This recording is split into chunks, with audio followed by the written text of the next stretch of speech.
Yeager. Father, we thank you for his hard work that he put in for 10 years serving the NASCAR family. Lord, we do pray that you would just comfort his family in this time. Now, Father, we ask that you'd protect these drivers today as they compete against one another. Thank you for the opportunity we have given this day because of all the self-discipline and hard work they have put forth. Comfort their families as they are asked to protect their loved ones. Strengthen every pit crew member to move fast, think clearly, work with precision. Lord, thank you for these fans that are out here today to celebrate them. Finally, Lord, we ask that you bless America. Bless our president with wisdom of Solomon as he leads us, the heart of David as he seeks after you. Thank you for the NASCAR family that allows us to open this event with prayer.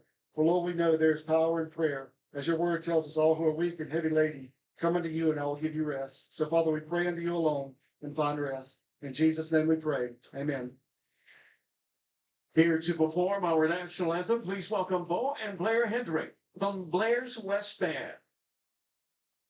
Oh, say, can you see by the dawn's early light what so proudly we hailed at the twilight's last gleam, whose broad stripes and bright stars through the perilous fight o'er the ramparts we watched were so gallantly streaming, and rockets red, the bombs bursting in,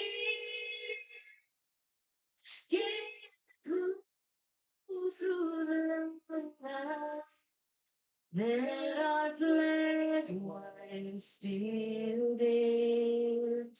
Oh, say does that star-spangled banner yet wave o'er the land?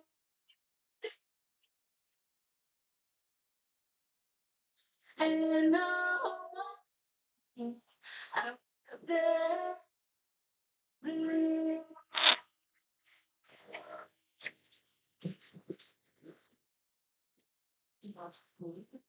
Well done. Beautiful rendition. Well, she's known as the Lady in Black, loved by all, feared by many. We'll hear from the drivers on their thoughts for today's race. How about next?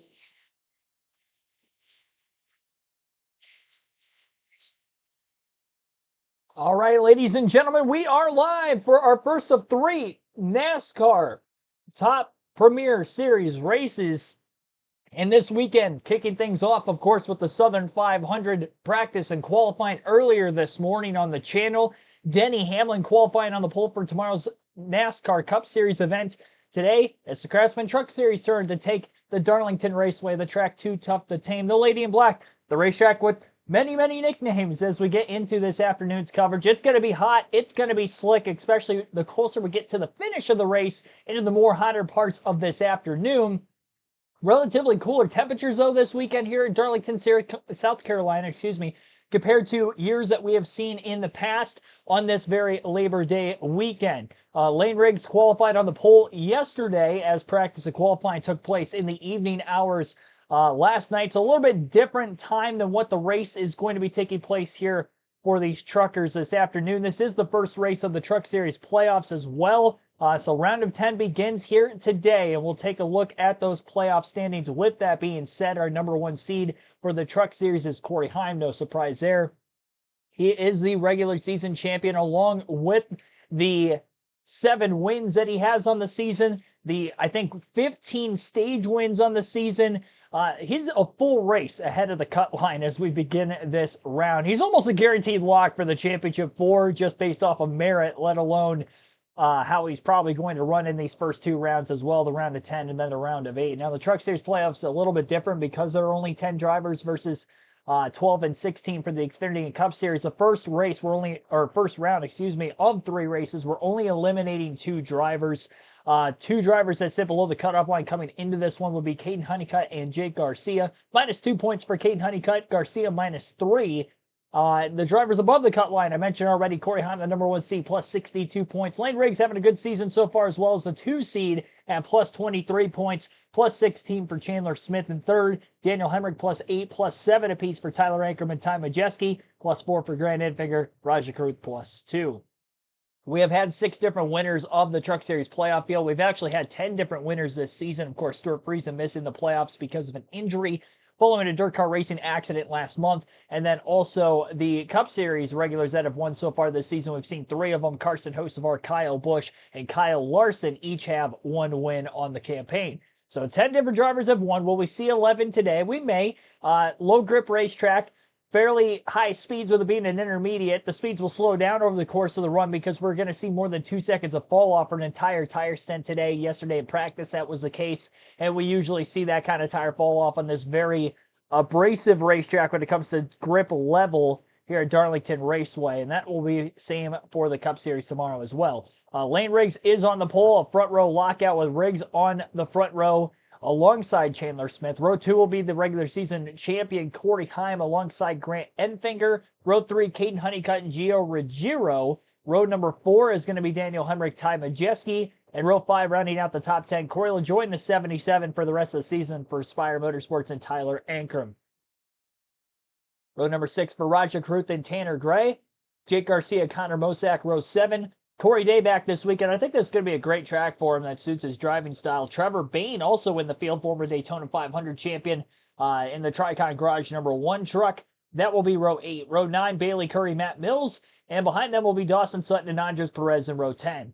Row 11, Ben Rhodes, who was the first driver, just missed out in the playoffs last week. And then Matt Crafton will be on the outside, of row number 11, announced his retirement at season's end. Stephen Parsons, Timmy Hill. Timmy Hill doing double duty this weekend, running the Cup race tomorrow, truck race today. That will be row 12. Row 13 will be Jack Wood, Spencer Boyd, Mason Maggio, Nathan Bird. In row 14, Tony Breidinger, Caleb Costner. In row 15, Clayton Green, Stefan Malozzi, row 16. And that will round out the field of 32 trucks this afternoon. Caitlin Vincey's caught up with Ty Majeski pre-race. Darlington a year ago, one of the best you've ever had in your career. Similar setup today, so where's your confidence level? Yeah, I think it's probably mid-level. Obviously the conditions changed from last year. Last year was a night race. Today's going to be in the heat of the South Carolina sun. So hopefully our Soda Sun Sport F-150 is close to last year. We had a pretty long sim session last night. Working on some good adjustments for today. So I'm confident in the 98 guys that we'll put another contender out on the racetrack today. So I'm excited to get going. We'll see what we got. Thanks for your time and good luck to you. Ty Majeski looking to defend that title here in the trucks. Winless on the season is Majeski, despite winning the championship last year at Phoenix. He was very fast a week ago at Richmond on a low grip racetrack. Had won the first 2 stages, dominant truck in the night, got in an incident while leading with lap traffic around him, unfortunately. One of those lap trucks that took him out was Matt Crafton, his teammate. And obviously, again, Crafton departing at season's end. Here's the command to fire engines for today's race. Say the most famous words in motorsports. Take it away, Colonel Williamson. Drivers, start your engine.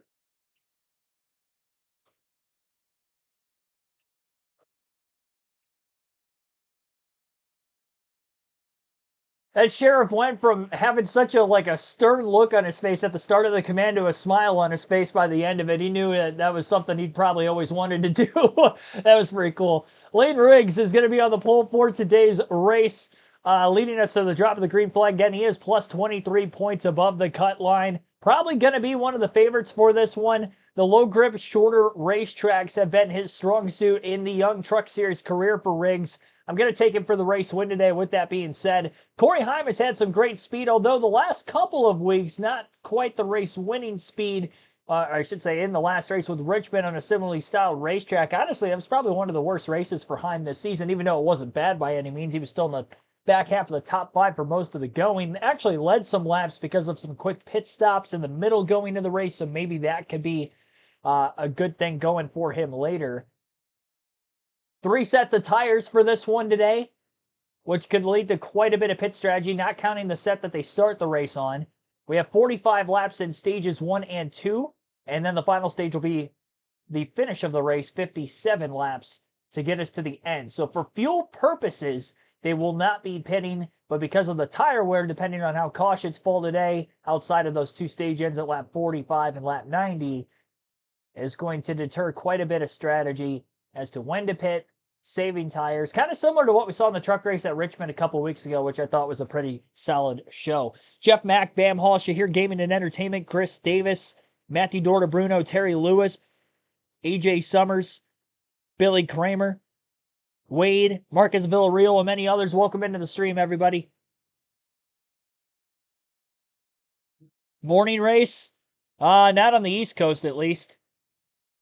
Just afternoon Eastern time. I guess if you're out west, it's an early morning start time. I don't know where all you guys are located.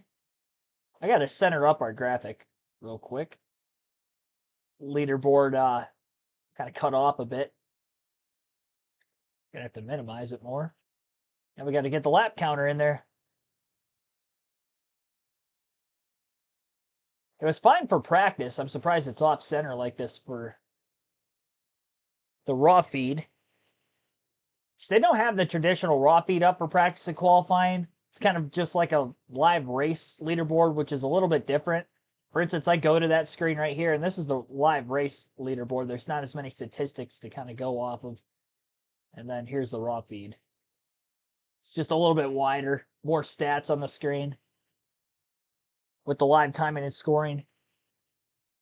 Raining in Texas. Well, it's not raining in Darlington, South Carolina. Very few clouds in the sky. Sun is shining. And we've got 200 miles, 147 laps coming up here shortly.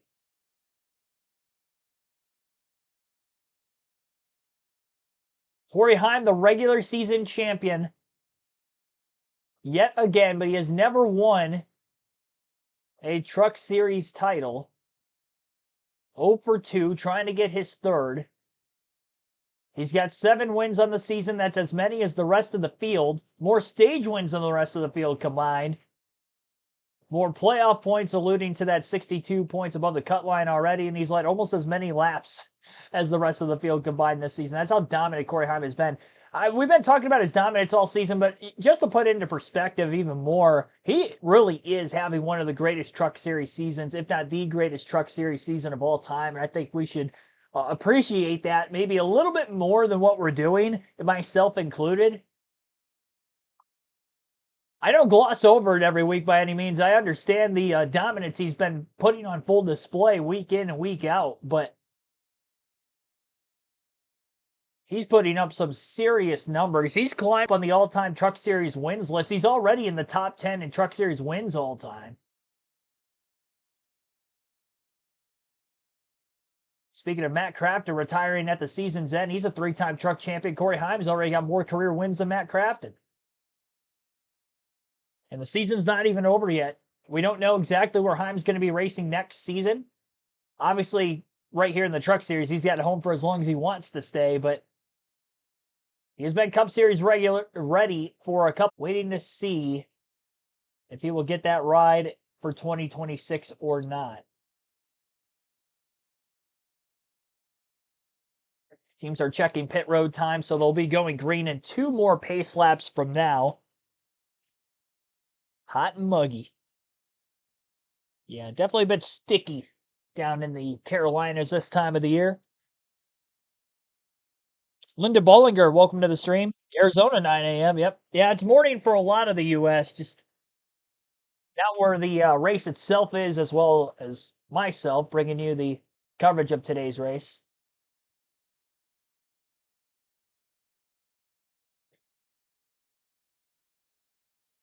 I know we haven't seen Corey Day in the Truck Series lately, but the last couple of truck races he's had, he's been pretty good, and he had a top 5. I think he's a top 5 threat today. I don't think he's a race win threat, but I think he is probably the biggest of the dark horse picks and non-playoff drivers that can put a scare to the playoff field. Matt Tipoff, Mainsfield. Did not know that. I know he's an Ohio native. It's a name we haven't heard in a minute here in the NASCAR ranks.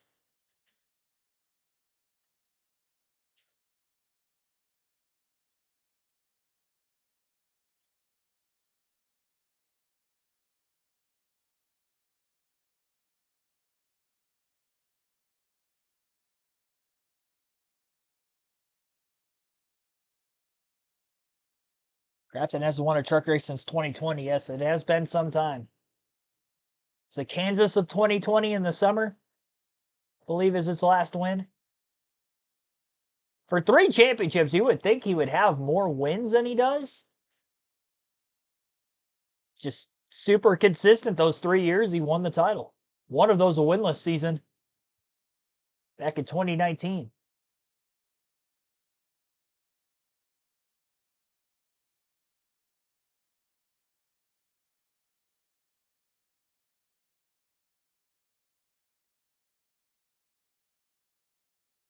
Frank Powers, welcome into the chat.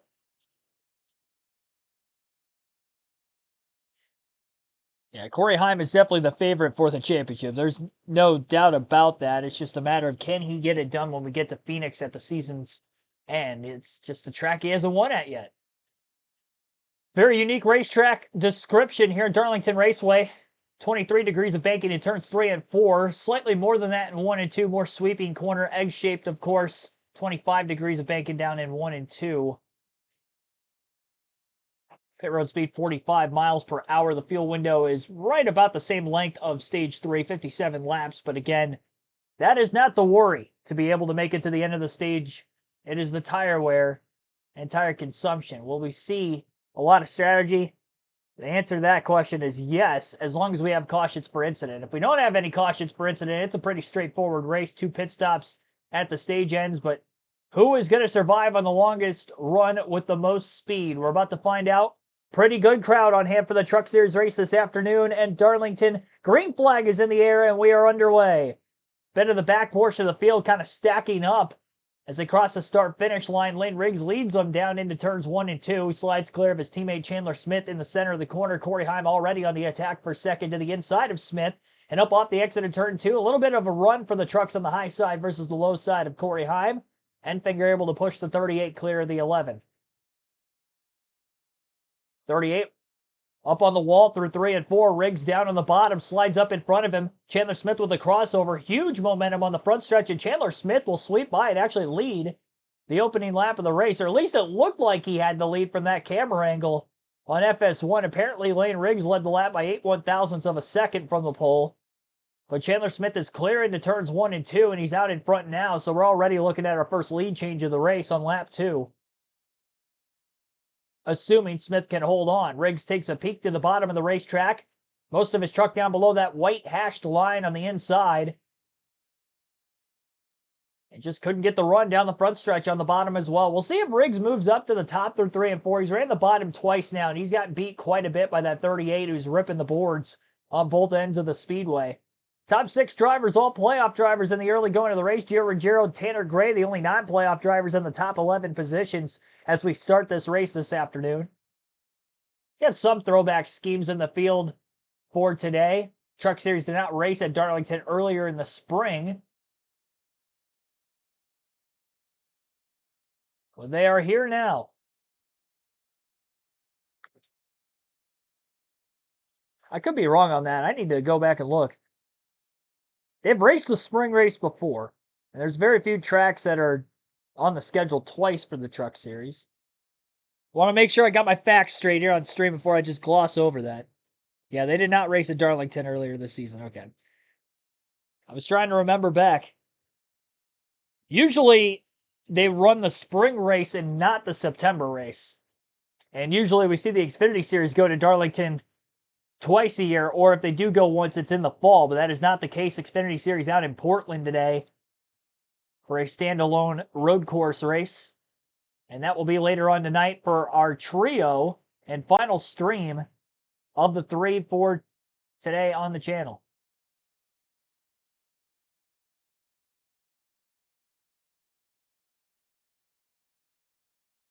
Top 5 in the running order at the end of lap 6 has Chandler Smith in the lead by 9/10 of a second over Lane Riggs. 1.3 seconds to Grant Enfinger in third. Corey Heim has slipped back to fourth. He is 2.2 seconds off the lead. 3.2 back for Caden Honeycutt in fifth. Ty Majeski in sixth place is 4.1 seconds out of the lead. 5.2 back for Gio Ruggiero in seventh. Daniel Hemrick in eighth, 5.5 seconds off of our leader. 6 seconds back for Tanner Gray in ninth. And Tyler Ankrum, 6.4 seconds off the lead, and that rounds out the top 10.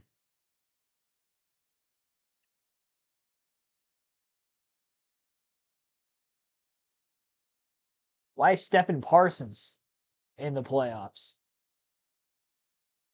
I don't think he is. He's not in the driver standings, at least.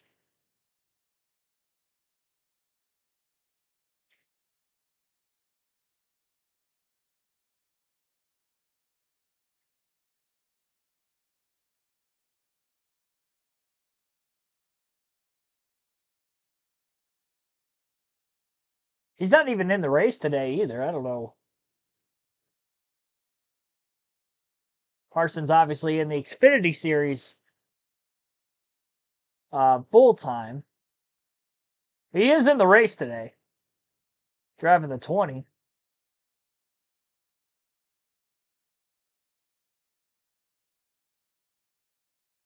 Yeah, we look at the owners' standings and how the owners' playoffs look coming into this weekend. It's definitely a bit different, especially with the injury to Stuart Friesen. And then wins earlier in the year for Spire Motorsports, the 71 and the 7. Were able to get some wins on the year. Kyle Busch winning in the 70. Kyle Busch won in the 07, but they transferred the points, I believe, to the 77, if I'm not mistaken. No, he would have won. Okay. I got to get my facts straight here. Kyle Busch and Kyle Larson both won in the number 7. So I believe that is the only team in the playoffs from the owner standings that isn't in the driver standings. And the team they would have ended up replacing would have been the ThorSport number 13 team of Jake Garcia. So the 13 team for ThorSport Racing not going for the Owners' Championship, but Garcia going for the driver's title. And for Spire Motorsports, they will have 2 trucks in the Owners' playoffs, a 71 of Braja Carruth, who is also driving for a championship. And then again, the 7 team, which today is being driven by Corey Day. He's dropped back to 19th in this opening run of the race after starting, I believe, in the 15th place position. Lane Riggs has made a pass for the lead on his teammate Chandler Smith, who got out ahead of him on the second lap.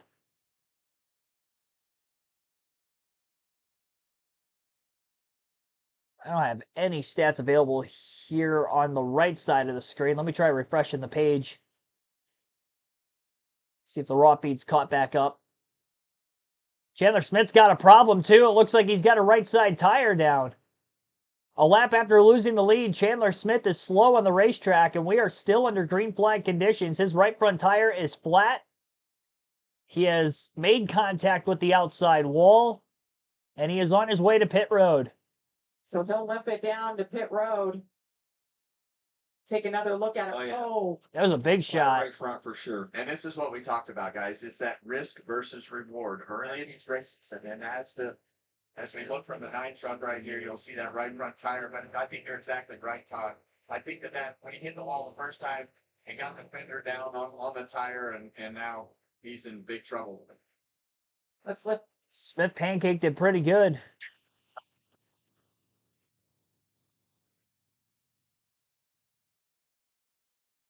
And I don't know, do you need to be blaming anything on NASCAR right now? You put yourself into the fence right there. There's no reason to start throwing blame anywhere but the driver's seat right there. And last week at Richmond, Kevin, I got to talk to a lot of these guys about this Darlington race. And a lot of them already knew in their heads, they had it drilled into their heads. We cannot scrape the wall. These trucks, if you do, this is exactly what's going to happen. If you get in there, even if you just scrape it like he did the first time, it gets the fender in on a tire, end up with a flat tire, and you're pretty much done for the day. And this is exactly what we talked about in the pre-race. You cannot win the championship today, but you sure as heck can put yourself in a position to lose it. And I think when you look at Chandler Smith's situation now he's behind. And that one mistake led to a bigger mistake, and now they're sitting on pit road trying to fix the truck. But you see Lane Riggs right here, he's got himself up next to the fence, and I think as we talked, it's going to feel a lot better. These trucks are very sensitive to being close to the wall on this side, of course, and the air that it puts on the spoiler, that grip goes way up when you get closer to the wall. So it's a dance. 30 laps to go yet in stage one. Lane Riggs taking the race lead away from Chandler Smith. Smith got against the wall and then having the issue with pancaking his truck the next lap into the outside wall in turns 1 and 2. A very hard piece of contact on pit road for an extended period of time to repair damage to the right side of the truck, and unfortunately backwards for him. So the raw feed is not working on NASCAR.com. It looks like the race leaderboard is working. And Chandler Smith has fallen all the way back to 29th. He's currently 4 laps down. He did exit pit road, and he is back on the racetrack. But again, 4 laps down for Smith, and that was after leading 10 laps from lap 2 through lap 11. Lap 12, Lane Riggs right back in the lead after leading lap 1. So 2 lead changes. There were 3 drivers who had pulled off the racetrack before Chandler Smith. We'll see if any of them return. These drivers are Caleb Costner, Stefan Malozzi, and Clayton Green. 1 point per position. So back at 29th, I'm not going to say it's impossible for Smith to lose any more spots, or not lose any more spots, because it is possible. To gain positions, it's going to be tough going forward, but you want to keep him in the race for as long as you can. In the event that other drivers fall out of the race,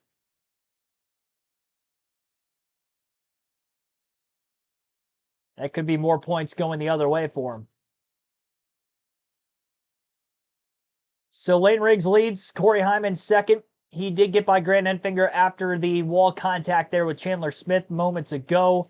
Caden Honeycutt 6.5 seconds off the lead in 4th. Ty Majeski 6.9 seconds back in 5th. That is the top 5. Lap 19 of 147 in today's Craftsman Truck Series race. I find it kind of funny that the truck race is 147 laps, and then I noticed the title sponsor for the Xfinity race is the Pacific Automation 147. It's 147 miles later on today. 2 very different racetracks with different racetrack lengths.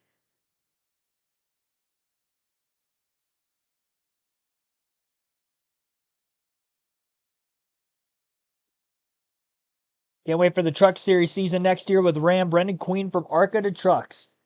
And he's had some good races already in the Truck Series on a very limited schedule. He's ran North Wilkesboro the last couple of years. Finished in 3rd, if I remember correctly, in his truck debut at North Wilkesboro back in 2024.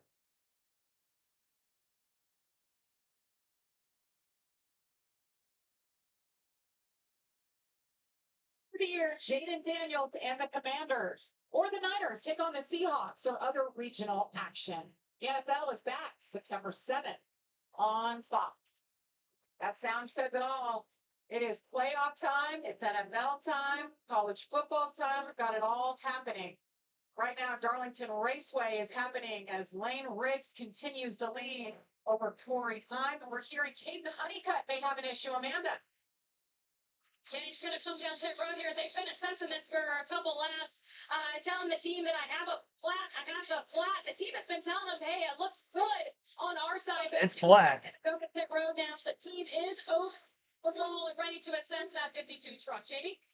Thanks, Amanda. Just halfway through stage number 1. Definitely an issue with the right front. Well, and from the driver's seat, you just have to make that call. When the tires down 10, 15 pounds, you know that something is wrong. And right now, he's just hoping that that tire doesn't come apart and rip the complete thing wrong. As fast as he's going, he was lucky it didn't come apart. Your Matt Crafton had an issue as well. You see him on pit road. Caden Honeycutt, though, as he makes his way down to his pit box, he was 6th at the time. Now, those guys. A lot of trucks getting into the wall already. Well, this is what we talked about, Todd, that inexperience. And we say that, though, and Matt Crafton has been in the wall. It looks like the 52 truck there of Caden Honeycutt, I can't tell if he was into the wall. It looks like his may have just gone flat, but Matt Crafton definitely had some damage on the right front. He had to come in and hit. 42 truck there at Mills, he definitely got an offense, but that's what Darlington does. You have to have a plan to be conservative going into these races, but there's no other way to learn this, and that's what the Truck Series, the Xfinity Series are all about, are teaching these younger drivers how to go out there and race against the racetrack, and right now we've seen several mistakes. And it's exactly that time of the race. As I said earlier, 20 laps yesterday, these guys are out of control. And this is what we're seeing. That these young guys, they don't understand that. To pull the reins back, to slow it down, you can't get 100% out of these tires. You got to get 90 at the best. And most times you got to go 85%. If you don't, you're going to get in trouble. You're going to get in the wall. And it's so easy, as slick as it is. And now you're seeing this 34 truck start to struggle right there. They had a really tough time down in 3 and 4 last time, and Corey Heim is absolutely chewing that lead away. You saw Lane go to the bottom of the racetrack the last lap, but you can see the back of that truck is all of a sudden starting to really slip. See the truck right behind him, Corey Heim, down on the bottom of the racetrack, but all of a sudden this 34 truck is in big trouble. That lead is certainly shrinking, and we're looking at Daniel. Shrinking fast. Right now, let's listen to his radio.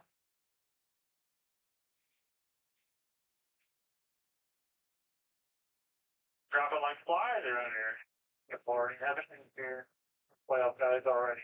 So it's solid in here all the way in Memphis. And I love that.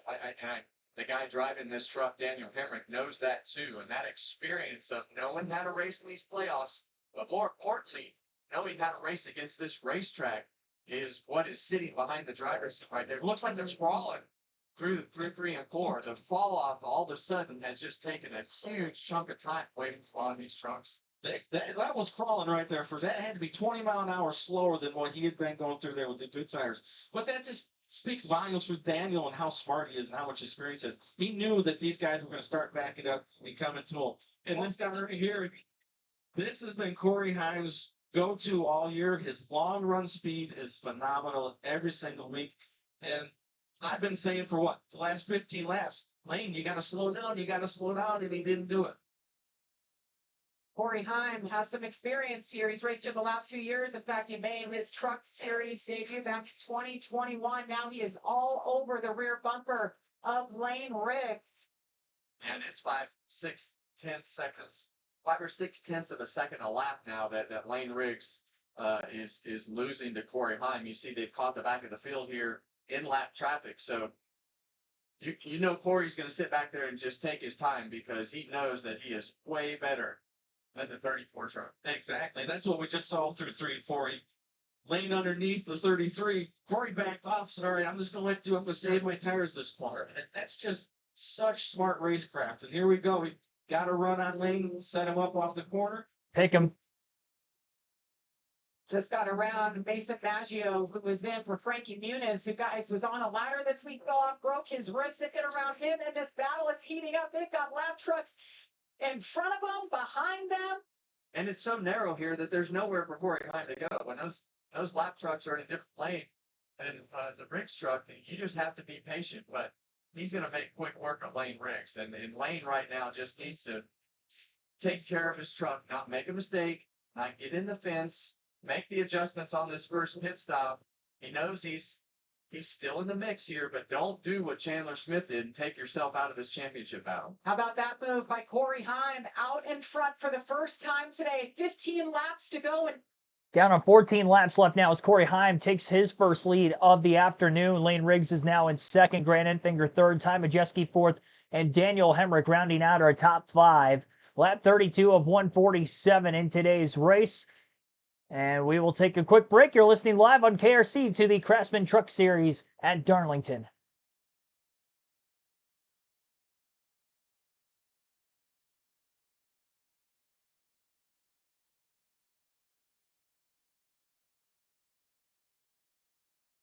I'm surprised nobody mentioned in the chat yet. I didn't get the chat pull up.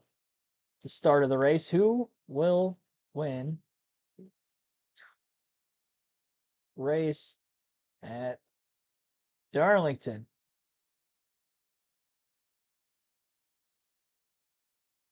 Corey Heim, Lane Riggs. Not going to put Chandler Smith up there anymore. I'll put Ty Majeski. Majeski might be that third best driver right now for this race win today, with Chandler Smith having the early problems. I'm not going to be updating the point standings at the top of the screen for the first 2 playoff races, but in the elimination race of every round, I'm going to calculate the stage points live time and then give you guys the updated points going into the final stage so you have a better idea of how many positions one driver would have to beat the other by to advance into the next round right around the cut line.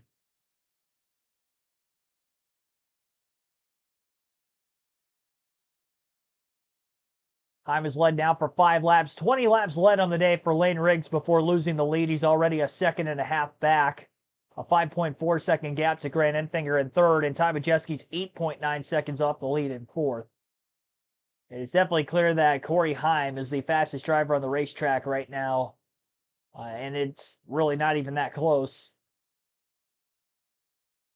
So again, the usual raw feed not necessarily working, so we've got this live leaderboard. I can't look at a lot of stats. The only thing we really have is laps led, average running position, and the most recent lap ran.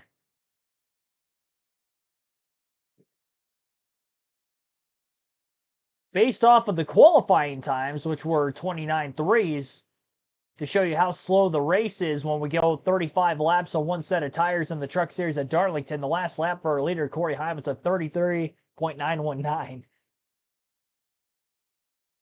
That is insane.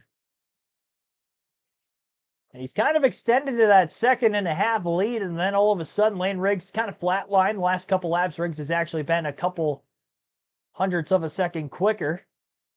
And that's pretty much just a veteran experience of build a gap for Corey Heim and then sit on that gap for the lead and manage it, as we're down under 10 laps to go now in stage 1. No cautions to record to this point. Quite a few drivers getting up against the fence, falling off the lead lap by several laps, having to repair damage on pit road. 2 playoff drivers, which would include Chandler Smith and Caden Honeycutt, Matt Mills and Matt Crafton, also both got against the wall. After Chandler Smith pulled back out of the racetrack for a couple laps, truck has now been brought to the garage. So after leading 10 laps, currently 24 laps down in 30th and off the racetrack for Chandler Smith. If they can get it back out on the racetrack and he runs 8 more laps, he can pick up spots on Nathan Berg, Caleb Costner, and Matt Mills.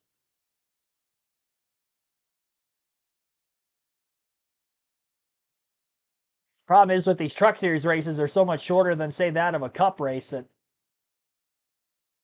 whatever damage and fixes they have to make to just get the car at a decent speed to get back out on the racetrack before the finish,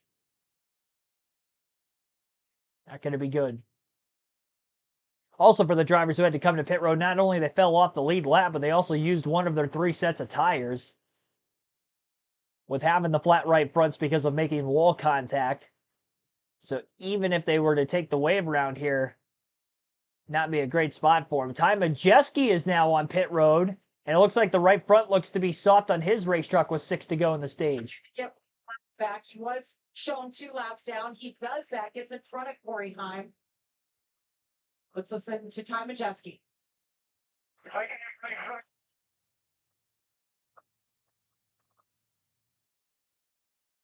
Yeah, and that's the difference. You can see the slight contact with the wall that he would have made on that right front as well. There's a little bit of damage. A scuff right around the wheel well of the race car. That right front fender. I didn't see anyone on the team pull the fender out. And it looks to still be pretty tight on the new tire that they just put on. It's only got to go 5 laps, but looked like they just put the tire on and went out and went upon their way.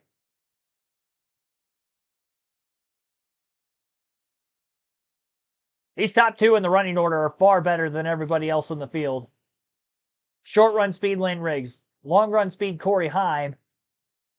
Over 6.5 seconds to Enfinger. In 4th place, Daniel Hemrick is over 12 seconds off the lead. Now, in 4th before that, a little bit closer to Enfinger, was Ty Majeski before having the right front tire issue and bringing his truck to pit road a couple laps ago. Shane Richards, welcome into the stream.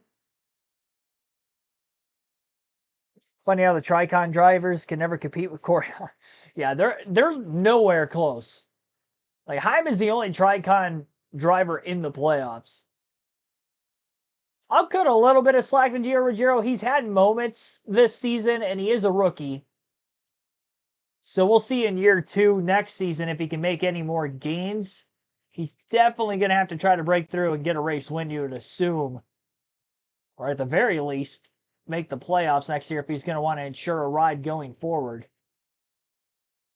Speaking of going forward, Corey Day, not Corey Heim, the other Corey in the field, Corey Day, just broke inside the top 10. Told you he was my dark horse pick of the non-playoff drivers to have a really solid run today. So looking good early on, and that was after starting in 15th. Now he just made a pass for 9th on his teammate Raja Karut. So 9th place for Corey Day. I don't think he's going to catch his teammate Corey LaJoy. Another Corey. There's actually 3 Corys in the field. There's a Corey LaJoy, Corey Day, and a Corey Heim, all inside the top 10. We're on the final lap of stage 1, and coming to get the green-white checkered flag is Corey Heim, the first this season. 16th stage win of the year for Heim, and that playoff point does carry over to the next round of the playoffs if he does advance, which he should, but if he does advance to the round of 8, that's an additional playoff point on the season. He had 65 playoff points entering today. Now he's at 66. Not to mention, if he wins the race, that's an additional 5 points that would be in the next round, on top of advancing with the win itself. Top 4 all playoff drivers at the end of stage 1 in race 1 of round 1. Corey Heim, first. Lane Riggs, second. Grant Enfinger, third. Daniel Hemrick, fourth. Giovanni Ruggiero, rounding out the top 5. Tyler Ankerman, sixth. Tanner Gray, seventh. Corey Day, 8th, Corey Heim, 9th, and Raja Karuth rounds out the top 10. Playoff drivers who did not get stage points were Jake Garcia in 11th, who just fell out of the top 10 late when Corey Day got up there. Ty Majeski, who made an unscheduled pit stop for a flat right front tire. He's 21st, a lap down. I would imagine he'll get the wave around here, especially pitting with only 5 to go in the stage. And then obviously Chandler Smith, who has fallen out of the race in 30th after hard contact with the wall from the lead nonetheless.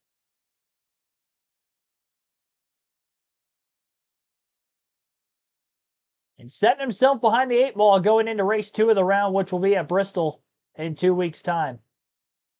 Thursday night at Bristol. Kind of a midweek race, if you will. 2 weekends from this weekend. They'll be off next week when the Xfinity and Cup Series head to Gateway. Be the first Xfinity race at Gateway since the Cup Series had started racing there back in 2022.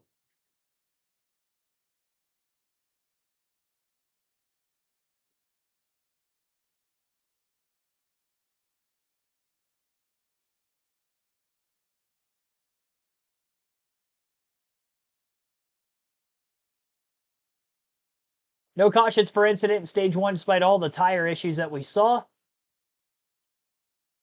And stage 2 will be beginning shortly. Got to get pit stops first.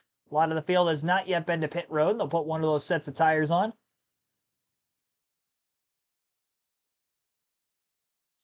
Shout out, by the way, Timmy Hill was 12th place at the end of stage 1. Having a good day so far. I believe he's the only driver doing double duty this weekend for both the truck and the Cup race. And obviously the Xfinity Series out west. So we're going to see a lot of road course ringers in that Xfinity race later today, with it being a standalone event. On the complete other coastline of the United States, from where Darlington, South Carolina is.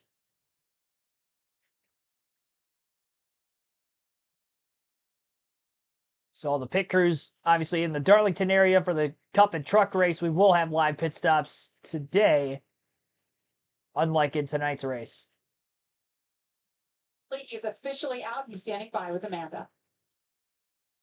Yeah, Jamie, the first thing he asked me is where am I in the points situation? And Chandler, when you look at this being the first race of the playoff, how do you process this one? I mean, it stings, right? And by just right now, it looks like we're +1, but still got 2 races left going back to Bristol where we won earlier this year. Then going to New Hampshire for the last race of this round, where I've been really strong in the past as well. So I'm not really, discouraged or anything about that. I think our pace and our trucks here recently have been really good. Everybody at Front Row Motorsports been giving me a truck capable to go out there and win. Just made a mistake on my end today. Just got a little too greedy trying to run the fence a little too hard, and we're in steel body race cars, and when you get into it that hard, it just suckers you in, cut a tire, and you're done for the day. Used to Xfinity cars where you can actually go out there and learn and run the fence and kind of develop your craft. And you get to the wall, you they've had a lot of repercussions in this deal. You can't really go out there and do that. So looking forward to hopefully those changes coming in the near future for these truckers. And yeah, looking forward to the rest of this round in the playoffs. Thank you, Chandler and Jamie. As he said there, he was kind of making a little joke of everything and said, man, I wish these things had composite bodies on them. Yeah, no doubt. He made that clear there, Amanda. We talked about the first round. 3 races make up this first round. So we'll go to Bristol next, then Loudon. 2 drivers will be eliminated. So certainly keeping Chandler's eyes on the points. Well, pit road is open. Drivers are making their way down. They're going to be happy to get fresh tires here. They're coming your way, Amanda. Oh, you're exactly right. Grant Enfinger was on the horn with his crew chief saying that now tires are normally important here in Darlington, but I don't think that they've been ever more important than they are right now. Grant was kind of rubbing his hands together about the idea of having a midday race here in Darlington, and the heat is shining. Grant's going to pull into his pit box right there. They're going to take the 4 tires desperately needed, but make some balance changes as well to get that truck had lost total grip out there. Caitlin? Lane Riggs in the middle of your screen, our pole sitter P2 in the stage, saying wait to free up top and free floor. The team electing to make a wedge adjustment on that 30. 49 at the top of or bottom of your screen. Actually, he was the stage 1 winner. He said he's just a free. Thinks balance overall is very good on that. But they asked the team to assess the right pair of potential damage with contact with the 9. Jamie? Thank you, Caitlin. A lot of adjustments as expected on this first round of stops for most of our drivers. Corey Himes' team gets it done. Humpy Wheeler was a promoter and innovator of the sport, known for his fans first approach, and it was announced that he will be joining the NASCAR Hall of Fame class of 2026, earning the Landmark Award. He certainly knew how to entertain. Nobody did it better. Humpy Wheeler was an original, and he will certainly be missed. He was 86 years old.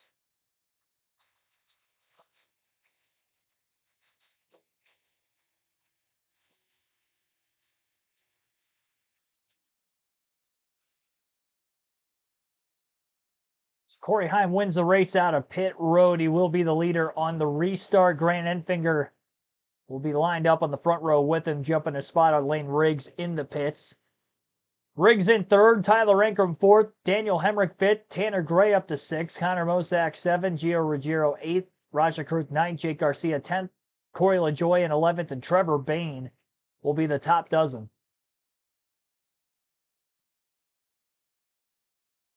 Let's see who all got the wave around. Ty Majeski took the wave around, and I believe that was it.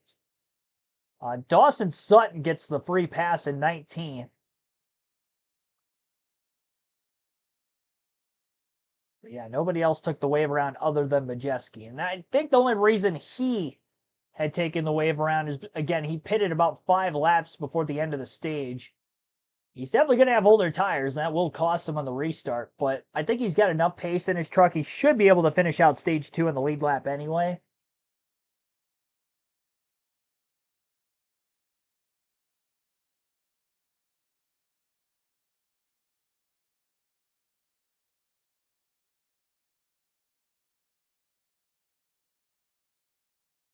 Smith and Xfinity next year? I don't know. I think it was more missing the Xfinity series where he was racing full-time last season. Had the composite bodies. Maybe he makes a return to colleague. I don't know. I don't know if Colleague is going to be running much of their Xfinity stuff, though, going forward. Going into the truck series full time, he could be switching to Colleague for the truck. Who knows? Who knows? I think there's a lot of moves that still have to be made at the truck and Xfinity levels for silly season purposes. A lot more of those kind of coming in the later months or off-season portion of the year. Had some vacancies in the truck series alone just in the last month or so. And some driver swaps with that being said.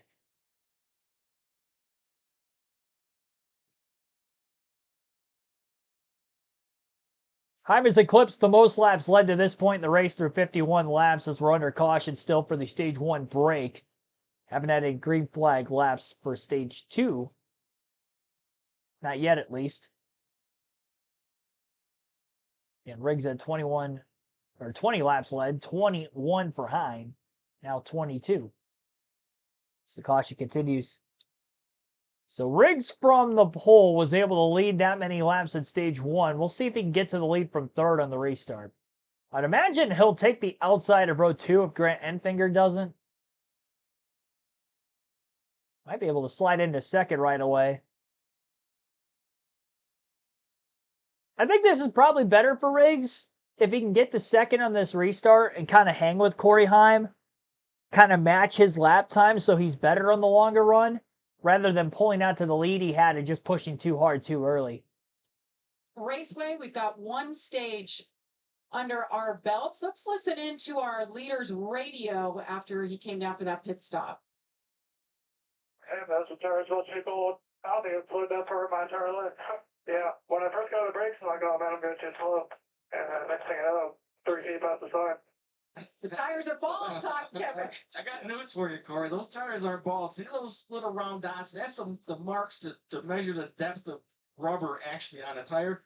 And there's plenty of rubber left. That just tires get hot, they get slick. They don't stick to this old asphalt. They don't actually wear out. Well, the other thing you see right there is all the debris on the tires, the rocks, the built-up rubber. When you go onto the apron here at Darlington, it sounds like you're going down the gravel road. It does. And so when you get to the pit stall, I mean, it's also a situation where you need to clean those tires off, spin the tires, and try to get those things as clean as possible because all that debris is what's sliding along into that pit stall. But sounds like He thought they were bald for Yeah. months. No, they're not bald.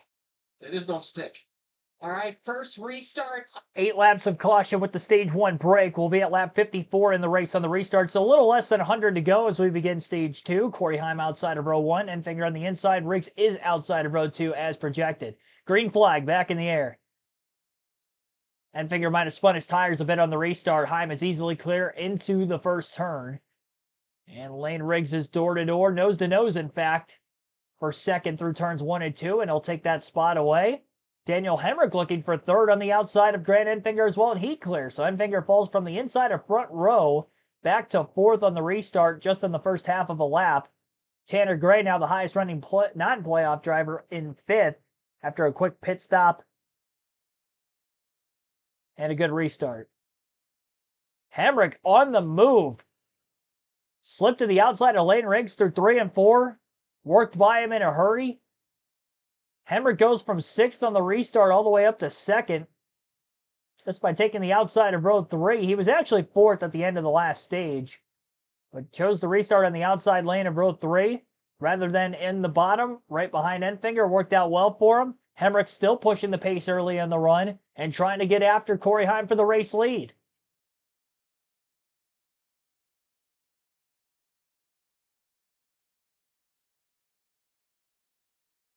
Got to be loving the handling of this race car for him to attack like this early in the run and not fall into the detriment of maybe burning his stuff up too quickly. We'll see if Corey Heim maybe is going to push his pace just a little bit harder just to make sure he doesn't lose the track position. Or will he continue to just kind of run his own race? Grant Enfinger nearly getting by Lane Riggs. Riggs had to protect on the outside in 3 and 4, where he has not ran much today. Just to try to carry the momentum off the exit of the corner and stay in front of that 9 truck.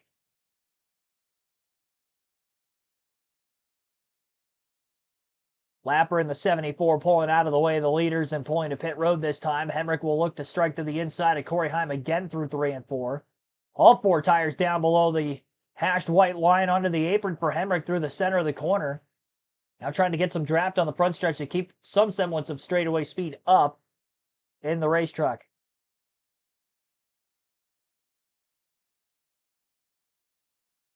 Top 10 in the running order early for stage 2 as Corey Heim out in front, Daniel Hemrick in second, Lane Riggs third, Grant Enfinger fourth, Tanner Gray fifth, Gio Ruggiero sixth, Corey LaJoy seventh, Tyler Anchor eighth, Trevor Bain up to ninth, and Ben Rhodes rounding out the top 10. It's the first time I've seen Bain in the top 10 today. Picked up 3 spots in the restart. He was around 15th at the end of the first stage, right around where he qualified, but good pit stop and a good restart. He got about 3 spots each. Time to Corey Heim that last lap, and Riggs is now on the attack. And Enfinger is still pretty close behind that 34 truck as well. Well, 3-truck battle for second place going on. Riggs ripping the boards through 3 and 4. Down on the apron again is Hemrick. Riggs clear out of turn 2. Heim actually ran the bottom of the racetrack that time, and he is giving up a lot of speed to Lane Riggs as well. And again to the bottom goes Heim. Riggs to the outside. Probably not going to be able to protect for much. Side by side for the lead off of turn 2 and down the backstretch. So Riggs, who was almost in danger of falling to 4th place on the restart, all of a sudden gets by Hemrick for second, and now gets by Heim for the lead as he's clear out of turn 4. Second time, third time actually, different that Lane Riggs has led today. Led lap 1, lost the lead to Chandler Smith for about 10 laps. Smith got against the fence. Riggs back in the lead for about another 19. Heim takes the lead for 29 laps, and now Lane Riggs is back out in front yet again. That's our 4th lead change of the day.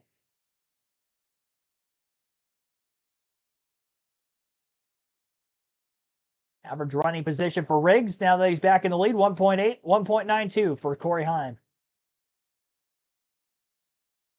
Hemrick's already fallen to a second and a half off the lead, and Grant Enfinger's looking to make the pass. Gio Ruggiero also starting to catch up in the 5th spot as he got by Tanner Gray recently to move back into the top 5, and he seems to be pacing faster than Hemrick at this point in the run as well.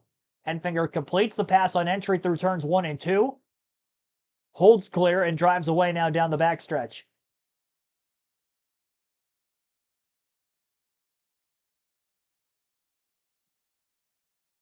Heim's deficit to the leader Riggs is about a half a second.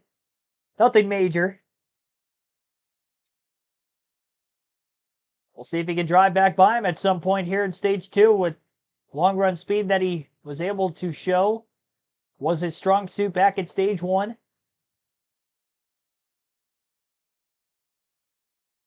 Lap 18 of 45 for the second stage, almost halfway through it.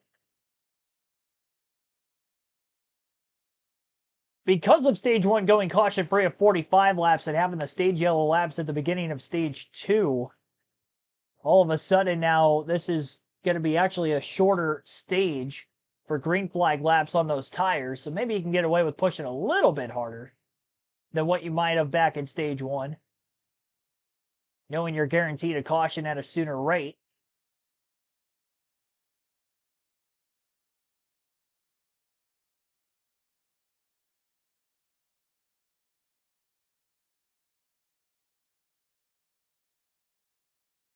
Of 37 laps on those tires for the leaders.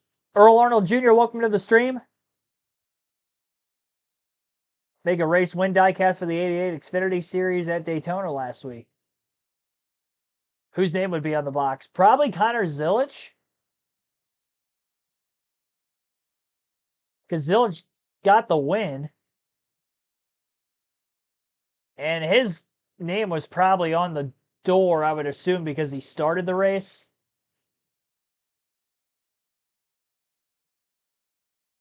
It'd be cool if they were able to put both of their names on there.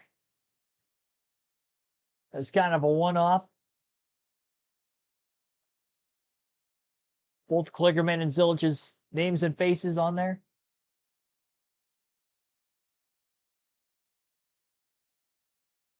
Knowing that they get some of the sales, that is interesting on that side of things as to whose name would actually go on that. That's a good question. Full Screen Commercial Break is still airing on Fox Sports 1, which is where you can watch the visual coverage of today's live NASCAR Craftsman Truck Series race, the Sober or Slammer 200. And obviously our coverage here on KRC continues as well early on this Saturday afternoon. Because I didn't get the chat poll up until close to the end of stage 1, I'm going to leave it up pretty long into stage 3 where you can vote for who you think is going to win today's race. 63% of you taking Corey Heim for the win. Out of the 4 possible voting options, Lane Riggs at 16%, who's back in the lead again. Ty Majeski 5% after falling a lap down. It's going to be tough for him. He did take the wave around. He's still back on the lead lap. And 15% of you saying somebody other than Heim, Riggs, or Majeski. Which right now, Enfinger in third is the highest running of which that would fall under the other category. Through the commercial break, Hemrick's still in fourth. He's lost touch of the top 3. He's still about a second ahead of Ruggiero in fifth.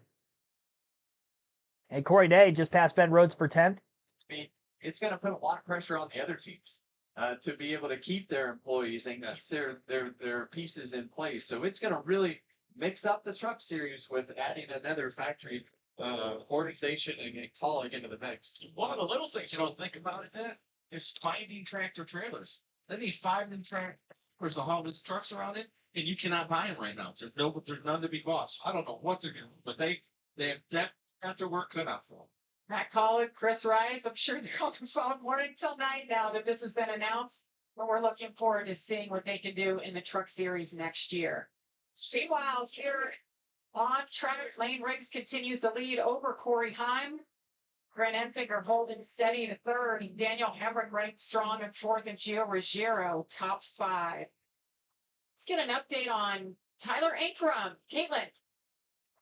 Yeah, Jamie had a chance to talk with Tyler in detail about his mindset approaching the postseason in these high-pressure situations. He told me that he's one of those drivers who's happier when he throws himself into the work more. The more he's involved and around the guys at the shop and knows the strategy, he said, the more calm I feel. I'm not one of those drivers who can just show up 30 minutes before practice. He said, I need 5 to 6 hours at the shop every week. And we mentioned that pit crew change he had there on the 18. Right now, the main feedback he gave was wrecking free into entry into 1. They did make an air pressure adjustment on that stop for the 18. Amanda?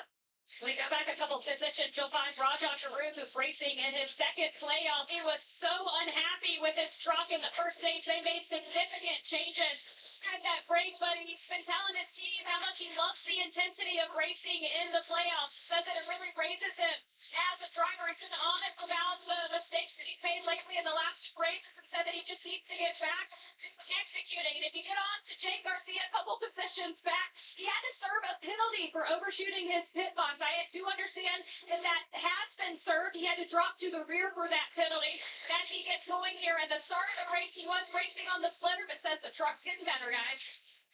Jake Garcia up to 15th.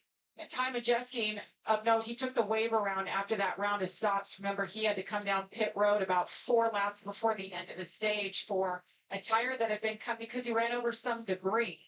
Yeah, when you talk about Jake Garcia and mistake and being able to rebound, and then you talk about Ty Majeski, our playoff drivers, we've got 4 of them right up in the front. Right now they're thinking, okay, this is a day where I can put myself in position to make up a little bit of a gap over the guys that are having trouble today. So I think Lane Riggs, Corey Heim, Grant Enfinger, they're the guys that are in the mix to, from a speed standpoint, to win this race. Hemrick's not far behind. So you've seen the first of those guys, but Jake Garcia and these other guys that have had things happen, how do we minimize the points lost today and keep ourselves in the game for the next 2 rounds? And we talk about this playoff schedule. We talk about that second round and how all those racetracks wild cards. Well, I kind of put Darlington in that same category because of the things we've seen today. The tire fall off, the slipping around, the getting to the wall, flat tires. You can cause yourself more harm at this racetrack by over-driving it than you can good, and we've seen that a couple times today with the playoff drive. Talk about Jake Garcia right there. Just got an update on him, but he's the youngest in the playoff scenario. And I know he's been nervous. And he said, now that we're resetting, we got to focus on the championship. There's nerves. And not to mention, we're kicking off the playoffs for the first time ever at Darlington. To your point, Todd, I mean, it takes a lot of experience to figure this place out. And then you have Jake Garcia is just trying to hang on here. You know, we watched Jake last week. I mentioned this yesterday. I actually told Jake this. I think last week at Richmond was probably the smartest race that he has raced in his career. Had a truck that could go up and run in the top 5, but he knew what he had to do. Beat his teammate Ben Rhodes to make it into the playoffs, and he did that. And that just tells me that Jake's racecraft is getting better all the time. His experience level, the things he does, he's understanding what these races take. And today, you know, you watch this truck right here, he's not out of control. He's driving it straight. And I think he's figured out that you can't overdrive these trucks. Jake Garcia in 15th right now. He talked about that great effort at Richmond to race his way into the playoffs. He beat out his teammate, a 2-time champion, in Ben Rhodes.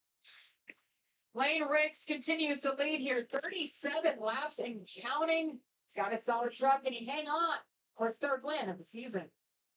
That last lap, Corey Heim was about 0.2 quicker than Lane Riggs, so I wonder if this is the point where Riggs' truck is going to start clipping yet again like it did back in stage 1. As of right now, obviously looking to hang on to this. The 1.2 second lead, 3.2 seconds over 3rd place Grant Enfinger. We'll go through the full field running order here. Lap 78 of 174, we are past halfway. 12 laps to go in stage 1. Lane Riggs is still out ahead, 1.3 seconds, so he backed up a little bit quicker lap time than Heim the last time through. They're getting through lap traffic, so that could be some of the fluctuation and why Heim was a bit quicker for a couple laps again, and Riggs was quicker that lap. But Grant Enfinger in 3rd behind those top 2. Daniel Hemrick in 4th. 5th place is Gio Ruggiero. 6th is Tanner Gray, Corey LaJoy 7th, Tyler Ankrum 8th, Trevor Bain 9th, Corey Day rounds out the top 10. Ben Rhodes in 11th, Timmy Hill 12th, Andres Perez 13th, Rajakur 14th, Jake Garcia 15th, Ty Majeski 16th, 17th for Stephen Parsons, Connor Mosak 18th, Jack Wood 19th, Caden Honeycutt in the free pass spot currently in 20th, 21st for Dawson Sutton, Bailey Curry 22nd, Mason Maggio 23rd, Spencer Boyd 24th, Matt Crafton 25th, Tony Breidinger 26th, Spencer Boyd 27th, Caleb Costner 28th, Matt Mills 29th, and Chandler Smith 30th, Stephen Malozzi 31st, and Clayton Green rounds out the 32 truck field. Quite a few DNFs already. 7 drivers who started the race are out. A lot of them having issues back in stage 1 with cut tires and then getting against the fence, not returning to the racetrack after the damage. How do I feel about Junior Motorsports having a full-time Cup charter next year? Well, the only way they're getting a charter is if NASCAR sells off the 2311 and Front Row Motorsport charters, which isn't impossible. So, NASCAR would sell them off. They wouldn't force them to sell it off because then they wouldn't get any income out of it. But, yeah, I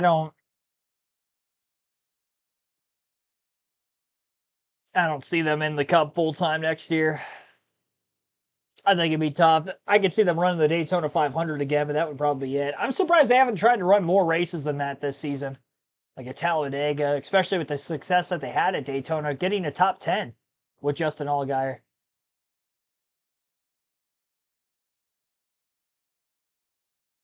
Riggs has still got about a 1.5 lead. 7 laps to go, stage 2. Lap 83 of 147 now. Little over 50 minutes into the race so far today. Again, a reminder, the NASCAR Xfinity Series races tonight at 7:30 p.m. Eastern on the channel, 4:30 p.m. Pacific, as they will be out west at Portland International for a road course race. And it is a regular season race for the Xfinity Series. The regular season finale is not until Gateway next week, and their playoff opener at Bristol the following week.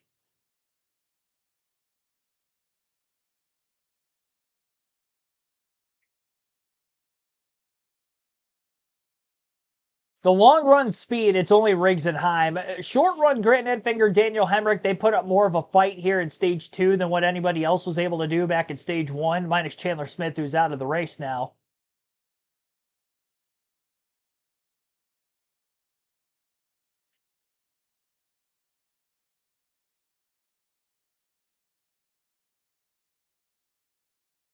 Oh, wow. Should replay Trevor Bay and Corey Day battling for position with one another, splitting around a lap truck 3 wide at Darlington. Of all racetracks, not a track you'd want to be going 3 wide. That battle is currently for 9th. Ty Majeski still in the lead lap after taking the wave around, picked up a few spots. He's up to 16th. He's 25 seconds off the lead, but he'll be on the lead lap at the end of the stage. So pretty good, relatively easy call to make. Pitting when he did under green back in stage 1. And the good news is for him, he's got the same amount of tires left as everybody else the rest of the way. So even with pitting at the end of stage 2, these teams are still going to have another set of tires left the rest of the race after this.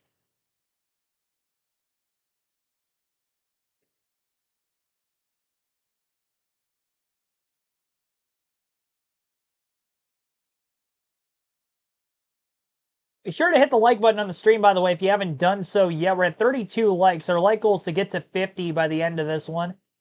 Couldn't quite get there for our morning NASCAR stream with Cup practice and qualifying. So hopefully we can get there for this truck race and then obviously the Xfinity later on today.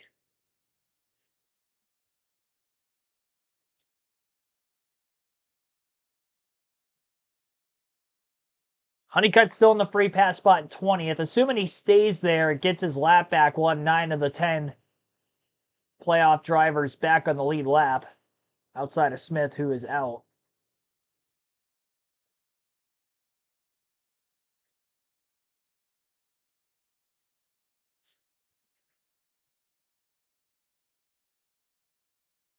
Corey Heim still about a second and a half back. Less than 2 laps to go in the stage. Things looking better for Lane Riggs in stage 2. They made some good adjustments to that race truck, maybe helping the long run speed and as well the driver. Maybe backing up the pace a little bit more early in the run before attacking, taking the lead, and managing his gap over Heim just like Heim was able to do to Riggs back in stage 1. It was basically exactly what Corey Heim did to Lane Riggs back in stage 1 is what Riggs did to Heim this time around. You almost don't want to jump out into the lead right away and allow for other drivers further back to kind of see where you're at. Make sure they're running a little bit slower. As a leader, you're kind of guessing that, and if you're running slow, there's a chance the guy behind you is running just a little bit slower and saving that much more. Could be the advantage in stage 3 going forward to the end of the race.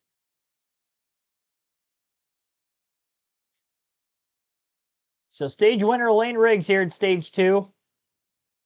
Corey Heim second, Grant Enfinger third. Daniel Hemrick fourth, Gio Ruggiero fifth, Corey LaJoie sixth, Tyler Ankrum seventh, Tanner Gray eighth, Trevor Bay ninth, and Corey Day rounding out the top 10.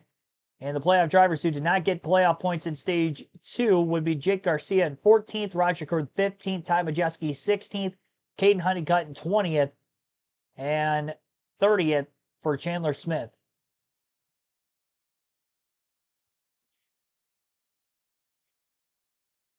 So on to the stage 2 break. This race is flying by. No cautions for incident tonight. We're already at just 57 laps to go.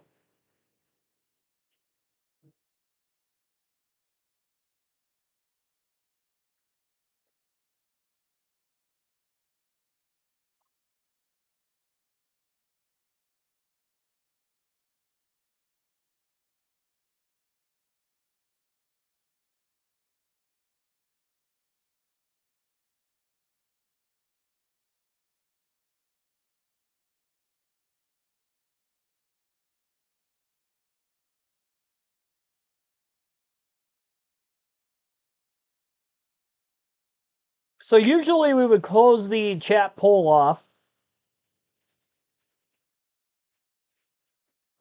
at the end of stage 2, but again, I'm going to keep that up for a lot of stage 3. I didn't get it up until close to the end of stage 1. So if you haven't voted yet, be sure to do so. We're at 26 votes. 58% have Corey Heim for the win. 23% have Lane Riggs. Somebody other than Riggs, Heim, Majeski at 15%, and Majeski just 4% of the votes today.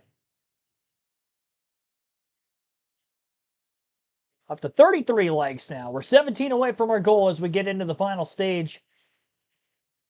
Take a quick break. You're listening live on KRC to the Truck Series Silver or Slammer 200 at Darlington.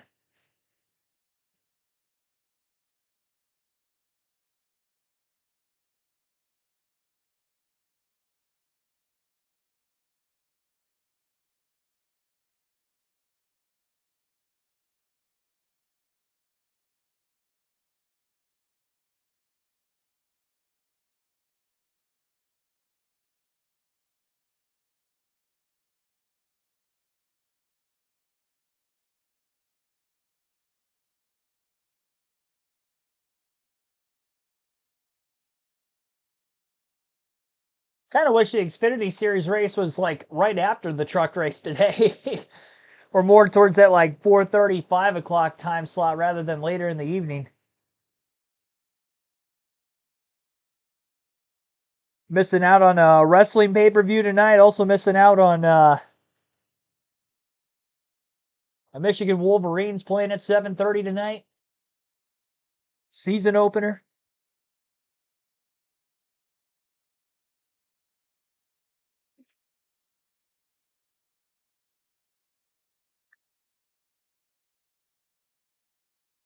But this week, the 2026 schedule came out, and where's that?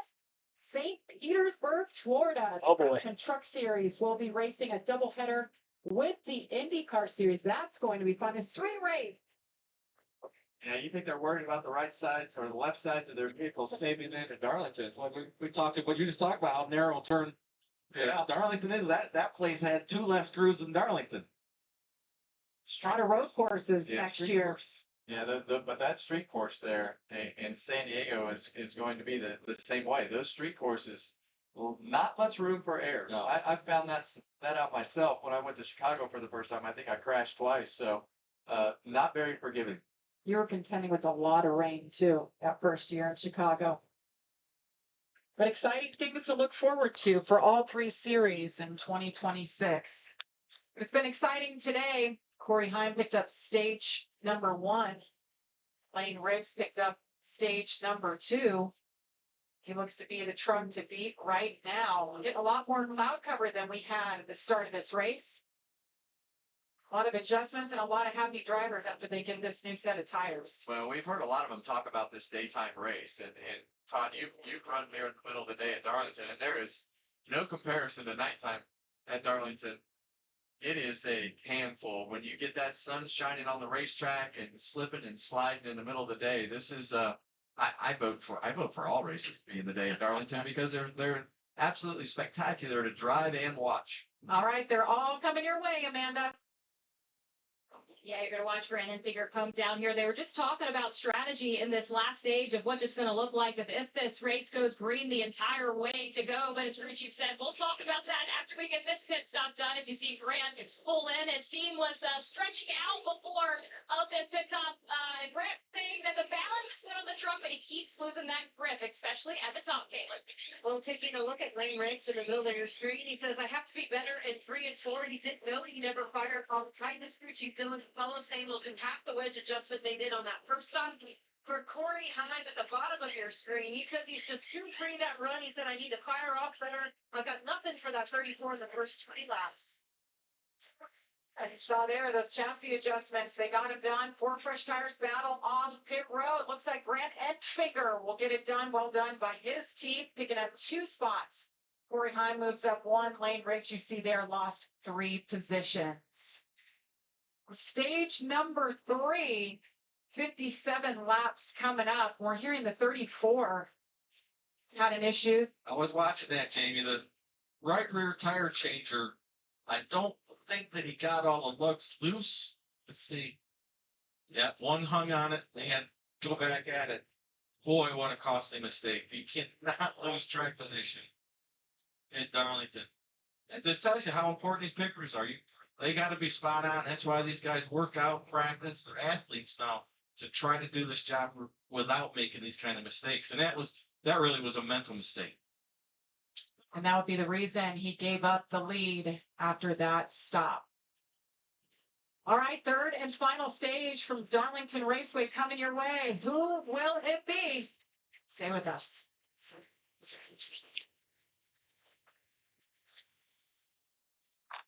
All right.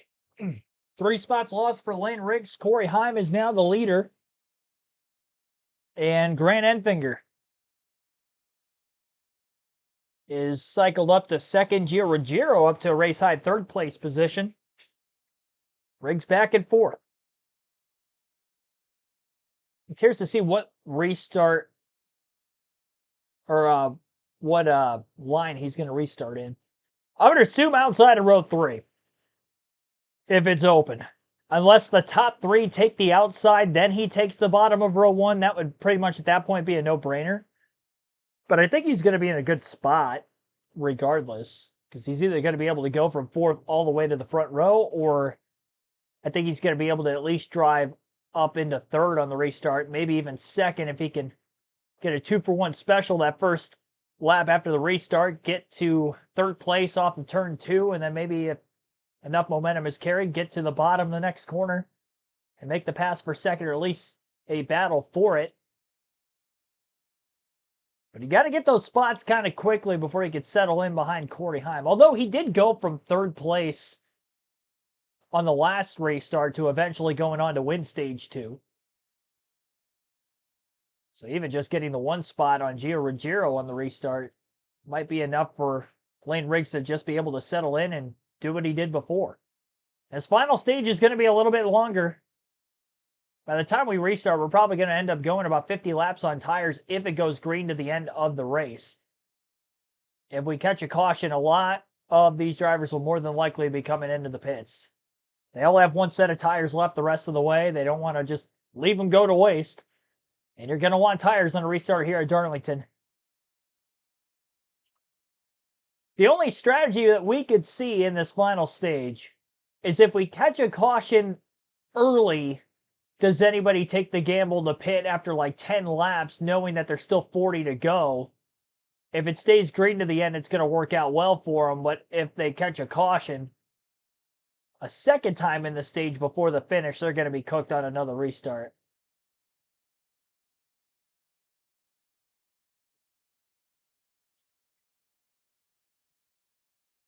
Risk versus reward. Especially if any of those playoff drivers maybe do it knowing that a win locks them into the next round. I think it's too big of a gamble with the drivers that have had issues on the playoff side of things already. Unless you know you're going to be right around that cut line going into Bristol automatically, I wouldn't even think about making a strategy call like that could end up costing you more than it's going to gain you, because if you don't end up winning the race, you're probably not going to have a good finish. Unless a lot of other drivers pull the same strategy you do, and I just don't see that being the case. The game in your area, that's tonight, 7 Eastern on Fox. And we welcome you back here. Darlington Raceway for the Craftsman Truck Series, playoff race number 1. Stage points on the day. They've been good to that man. Lane Riggs, Corey Heim, both tied with 19 apiece. Yeah, that's important as you go through the playoffs and really all year they've acquired those points. But we've got, a few guys that have had trouble today that haven't scored any stage points, and that is what you want to do. Give yourself a cushion so you can go after those wins and gain more points as you go through some rounds. But you see 1st through 5th right there, pretty good cushion points wise. But Caden Honeycutt, he got himself back on the lead lap, got the lucky dog. Going to put himself in position to close that gap, and he could climb all the way up to 7th pretty easily. Caden Honeycutt, one of 4 playoff drivers who received 0 playoff points so far today. Ty Majeski, another one, Chandler Smith, and Jake Garcia. Restart looking just like it did last time around. Corey Heim on the outside, Grant Enfinger on the inside. Remember, Lane Riggs with the leader. All right, to the restart. Green flag back in the air for Corey Heim as he gets a push from behind before launching in the restart zone. And a better launch for the inside of row 1, though, for Grant Enfinger. He might be able to challenge for the lead as he is still getting pushed by Lane Riggs into the first turn. I'm surprised Riggs took the inside of row 2, but it works out for him. He slides clear of Ruggiero for 3rd anyway. Still side by side for the lead for a brief moment out of turn 2. Now Corey Heim will take over and take control.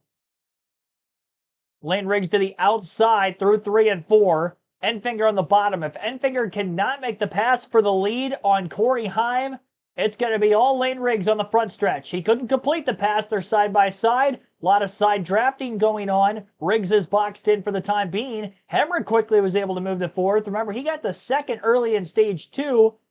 Good short run speed again for the 19. Riggs to 2nd. Hemrick to 3rd. Both clearing Enfinger out of turn 2. Enfinger slams the door shut on the 17 of Ruggiero, who will now attest to the inside into 3 and 4. Daniel Hemrick doing the same on Lane Riggs for 2nd place.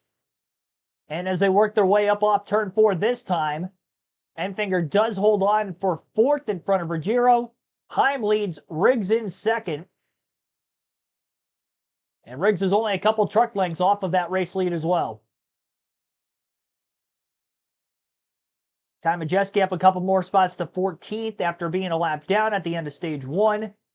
Decent comeback to this point. We'll see how much more he can move forward. He was as high as 4th place early in the race before having that tire go down late in stage 1.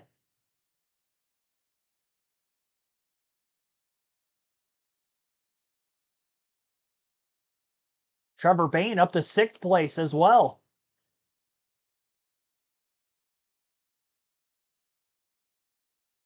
Sure, his Fox colleagues calling the race right now are kind of pulling for him a little bit.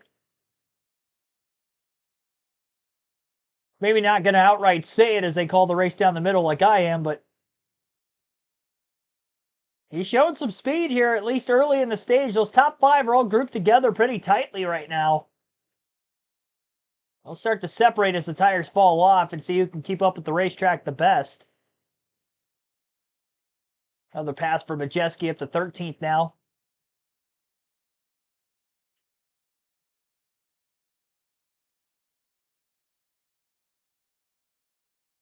Again, it's Daniel Hemrick looking low through 3 and 4.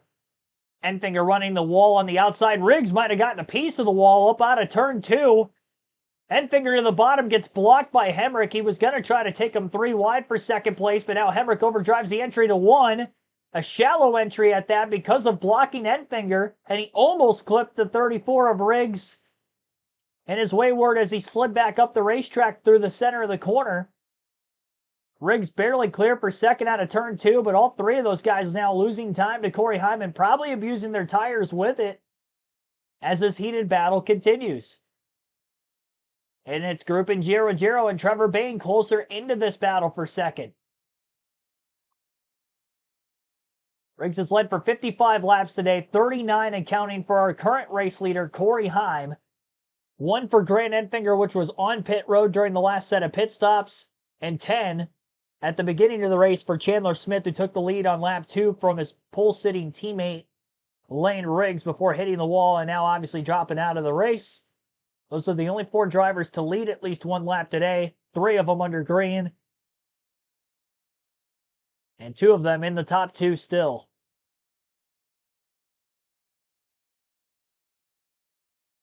.41 to go this time by. There's still a lot of racing left. 41 laps is a long run on tires here at Darlington. While we're close to the finish, there's much more that will still probably happen.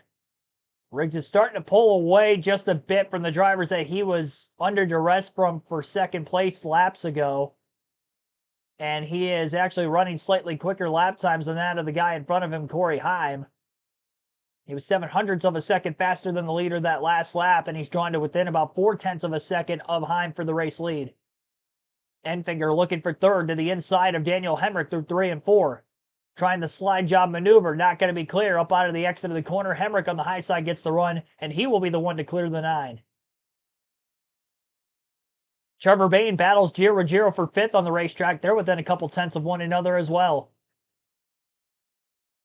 Bayne slightly progressing forward. He qualified 16th. He was 15th at the end of stage 1. Just keeps getting better and better as the pit stops wear on. The adjustments are made. His picker's done a great job getting him some spots in the pits as well. He was 8th at the end of stage 2, and now he's up to 6th and challenging for a top 5 spot. Enfinger does make the pass on Daniel Hemrick this time through 3 and 4. Last time he failed. He's only 1 second off the lead. Though he has had nothing for the 34 or the 11. Nobody has for the green flag runs that start to go about 25 to 30 laps and beyond. So again, fuel is good to the end of the race, but in the event of a caution, we will see more pit stops with everybody having a set of tires left.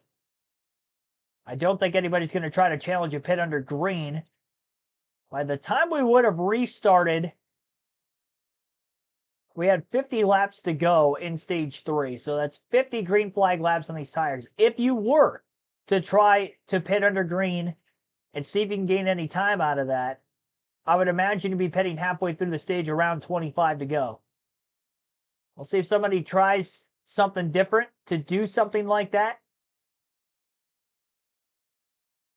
We're about 13 laps away from that potentially happening. I could see like a Raja Karuth maybe trying it just because he's back in 17th anyway. Even if it's not something that wins him the race, can he get back to where he was running and then some and actually get some positions and get some points out of it? 1 point per position in the finishing order all the way out to the finish of this race now for stage 3 versus the first 2 stages only getting stage points for the top 10. And in Karuth's case, he only had 1 stage point today, which was 10th place in stage 1. Battle for the lead. Riggs to the inside of Corey Heim into turns 1 and 2. Riggs sails it off down below the apron, slides up clear of Heim. Heim got a little bit tight in the dirty air as soon as that 34 truck swung up in front of him. Did a great job keeping it off the outside wall. Heim looking now to the inside to get some clean air in the nose through 3 and 4, but he's not going to be able to actually pull alongside of Riggs. And so Lane Riggs leads the last 2 laps. Enfinger was quicker than Corey Heim. We'll see if he can continue to get closer to the 11 as the 34 is out in front yet again. Now the 4th different time we've seen Riggs lead today. 8 lead changes, most of which between the 11 and the 34. 35 laps left in the Craftsman Truck Series at Darlington. You're listening live on KRC. We'll take our final break.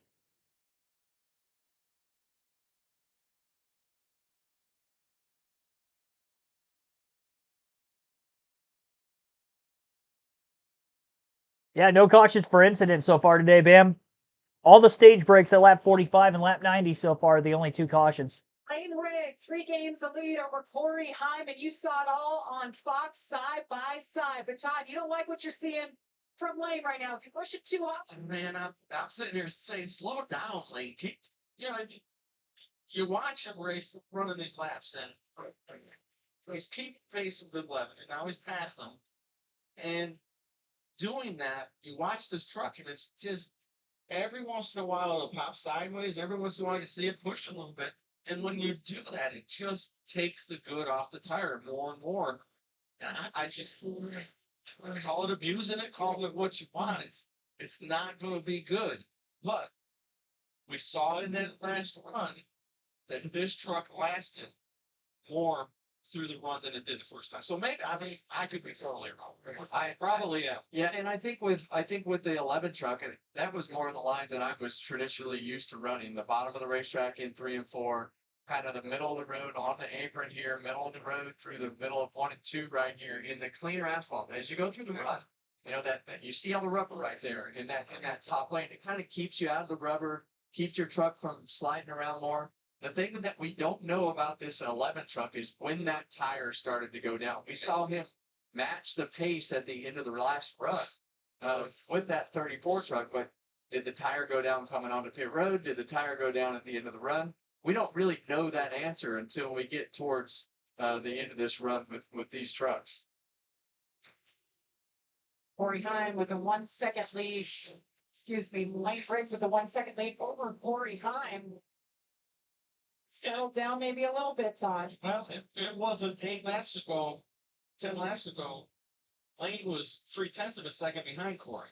So how much harder was he abusing his tires than Corey? That's the part that worries me. Well, I think the other thing to be said about where as we watch Great Infigure here, where the 34 truck is running up against the racetrack. You know, that bigger arc and it's not pinching the truck down and not going on the apron and all of those things. Which one is better as we go along? And after the first round, I would tell you that Corey Hype had by far the best long run truck, but you see that 34 truck, just like you're talking about right there. When that back starts slipping, it starts to make me a little bit nervous. But when I had a truck or a car that I felt like fell off at the end of the run more than the guy behind me, I was always just go as fast as I could go without slipping and see how far you can get ahead and hope that timed out at the end of the run. Well, I think that is the razor's edge we talk about in Darlington. Right? You got to get it on that edge, but when you step over that edge, you abuse the tires and you take the chance of getting in the wall and all those things that come with it. So how hard do you push it? Yeah. You know? And I think right there with Lane's truck, I like that right front tire on those hash marks through 1 and 2. I don't like when you're below those hash marks or slide up above those hash marks. I feel like if you could lock that right front tire onto those hash marks onto the bottom, now that they've built up rubber, and be able to just creep that thing around there, give it a little bit of assistance as you go around the corner. You see him hook those hash marks right there in that seam. It just makes the truck turn. It keeps you from having to throttle it and slide it and push the right front tires without that assistance. And I think what we're seeing right here, I think that just shows the importance of a good spot. Slade didn't know where Corey's running. I guarantee his spotter told him, hey, Levin's running on the bottom. Why don't you try it in 1 laps? 27 laps to go here. I know you two were both talking about if you were a crew chief, what do? Do you pit under green for fresh tires? I know the drivers are talking about it. What are you hearing, Amanda? Hey, Jimmy, yeah, I want to get some perspective down here. I stopped by and talked to the crew chief of Gio Ruggiero, who's running in 5th. I also talked to Caitlin Honeycutt's crew chief, who's running in 15th. Both crew chiefs said that if this thing stays free to the end, we are staying out. It would just be too risky with the time needed on pit road to risk the race for how it's running at present. And that's the thing. It just takes so much time to get off the racetrack and down pit road. You're going to be way faster than everybody else with those new tires. It's just the amount of time that it takes to pit road and speed are climbing up. Well, now I'm living proof of the other side of that story. That what we saw in the beginning of this, the opening, where I was wrecking and winning the race. Go ahead, Jamie. We're taking a look right now at Trevor Bain, hearing that he got the wall just a little bit. Doesn't seem like he has too much damage, but here's that moment.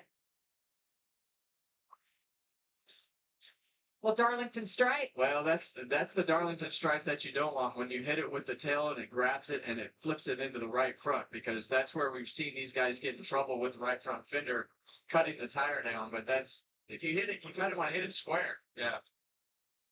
Yeah, that slap is what pushes it in on the tire. See if we can get a look at that right front. It's in a little bit. It's definitely, Hopefully it's not rubbing. But back to what I was saying, when I won that race and sliding across with Jamie McMurray, we both pitted under green with about 30 laps to go. Steve Grissom was running 3rd and did not pit the rest of the race. Jamie and myself ran him down. We went a lap down. We made our lap up, ran all the way around, passed him with 4 laps to go for us to take the win in 2nd place. So I think it can go both ways. I think that right now your strategy, and that ship has sailed, Todd. I think that it's 23 to go. It's going to be tough to make it up at that point. yeah. I think that strategy has come and gone with that window. You know, it takes 29 seconds plus the stop. Lost time under. We did it with 30 laps. Yeah. So it's the 7 laps make a big difference. About 21 seconds. Yeah. When are you doing about it? I mean, it's 2.5, 3 seconds a lap. You know, the difference for a little bit of that time. So, you know, these guys are out there on these tires, slipping and sliding to the end right here, unless they get a caution. And based on everything that we've seen today, it has that tendency to go green, because they get so slow, as you see Ben Rhodes sideways right there going up the hill. You can see him working the wheel. First time we've seen Ben Rhodes up inside the top 10. Love the look at his truck. He's actually our only former winner in the field. Won back the COVID race in 2020. Yeah, I was at that race. I did. Yeah, that COVID's coming. That was, huh? It was a wild day. No fans. No fans in the grandstands. You could hear the. He's you thinking, see a race he's with the thinking lead of the here. different. It's way more important in my story. Good thing is we've got a lot of fans that are enjoying this battle for the lead right now. And I think, like you said, Todd, I think that 34 truck slipping, sliding, has Taking used the a wrong little race. bit more, and now we're starting to see when that 11 truck has been strong at the end of these runs, starting to show up now that all the air's in the tires. Our leaders have crossed the line. That means we've reached our Craftsman 20 to go as Corey Hine. Oh, Riggs is slow. He's got a problem. I think he's got a flat. Lane is off the pace. Here comes Ren Enfield. Oh, trouble. Kate Honeycutt. Caution is out. My goodness, what a lucky break for Lane Riggs right there. Not so lucky for Honeycutt. That happened in a hurry. Battle for the lead. Corey gets around. Lane's got an issue, and we have the first caution for incident today. And you see the right side, we can't see it right here, but the right side of that 52 truck is torn up pretty good.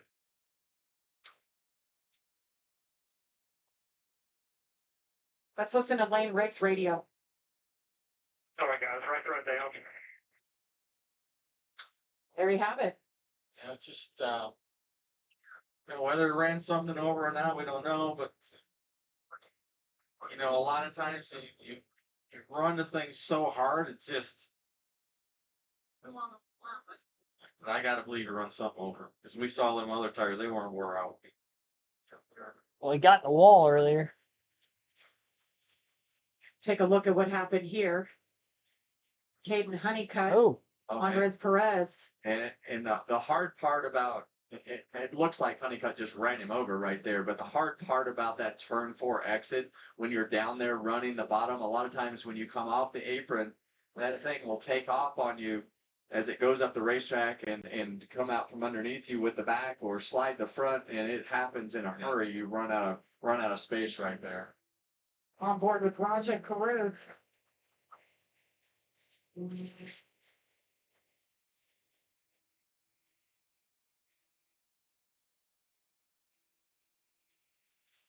Hard to see what exactly happened there.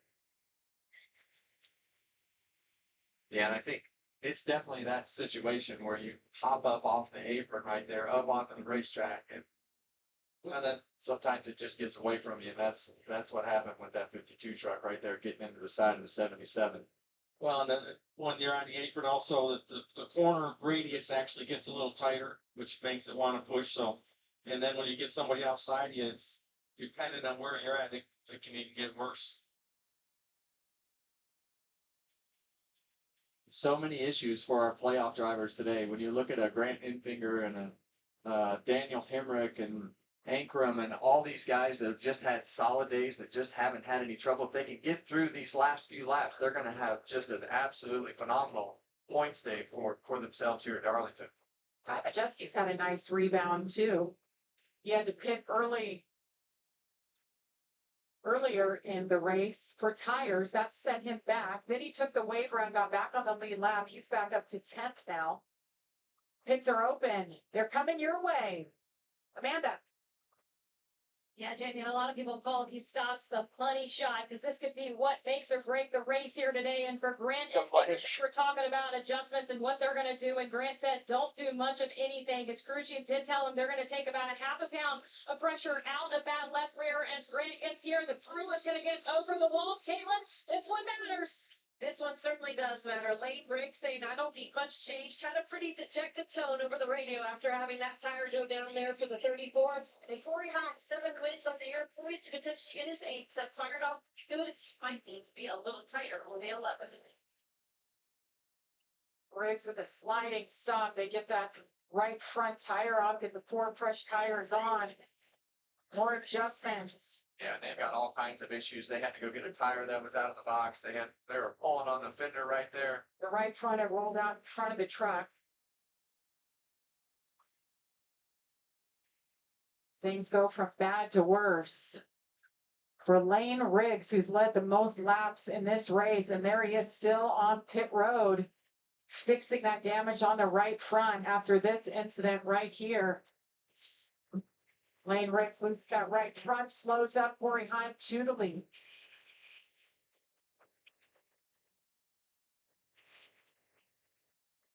Well, we're going to have a late race restart here. Daniel Hemrick has been really good on the short run. I was kind of alluding to that in the chat a bit. Hemrick did pit, yes. Hemrick's in third. He got one spot. I don't think he's going to win the race from there. I was thinking more if he had the front row on the restart. I think he's got a real shot to win because of the short run speed in that race truck. I mean, he has fired off well. He hasn't gotten to the lead yet because he'll restart in like fourth or fifth and he'll get up to second almost every time, but there's not a lot of laps left. Gonna have a little more than 10 to go on the restart.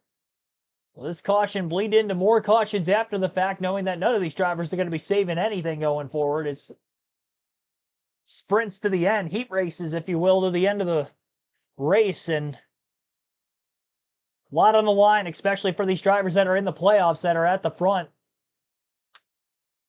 A win to lock you into the next round. Entire field came onto pit road there. I don't think anybody was going to try to risk it by staying out and saving the set of tires unless they were maybe a lap down and took the wave around, but I didn't notice anybody that did. Andres Perez gets the free pass with the caution coming out.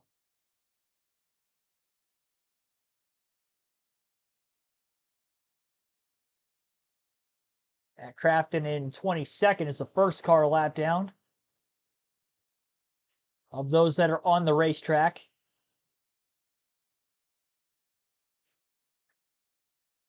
5 DNFs today because Caleb Costner returned to the racetrack. Same goes for Mason Maggio after they pulled into the garage for an extended period of time. So we were at 7 off track, now at 5. And I do believe Honeycutt will be able to continue after getting involved in this incident. He had just gotten the free pass at the end of stage 2. He's still on the lead lap in 21st with the damage following that spin out of turn 4. And we'll see if he can get any of those spots back.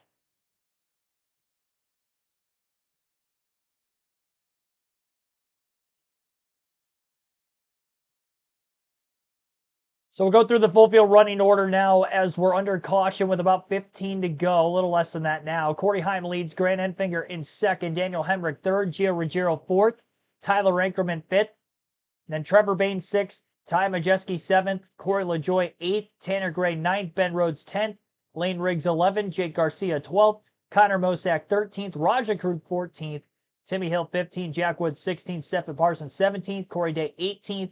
Andres Perez 19th, Dawson Sutton 20th, Caden Honeycutt 21st, Matt Crafton 22nd, Spencer Boyd 23rd, Tony Bradinger 24th, Bailey Curry 25th, Mason Maggio 26th, Nathan Bird 27th, Caleb Costner 28th, Matt Mills 29th, Chandler Smith 30th, Stefan Malozzi 31st, Clayton Green 32nd. That rounds out the field as we get to the restart.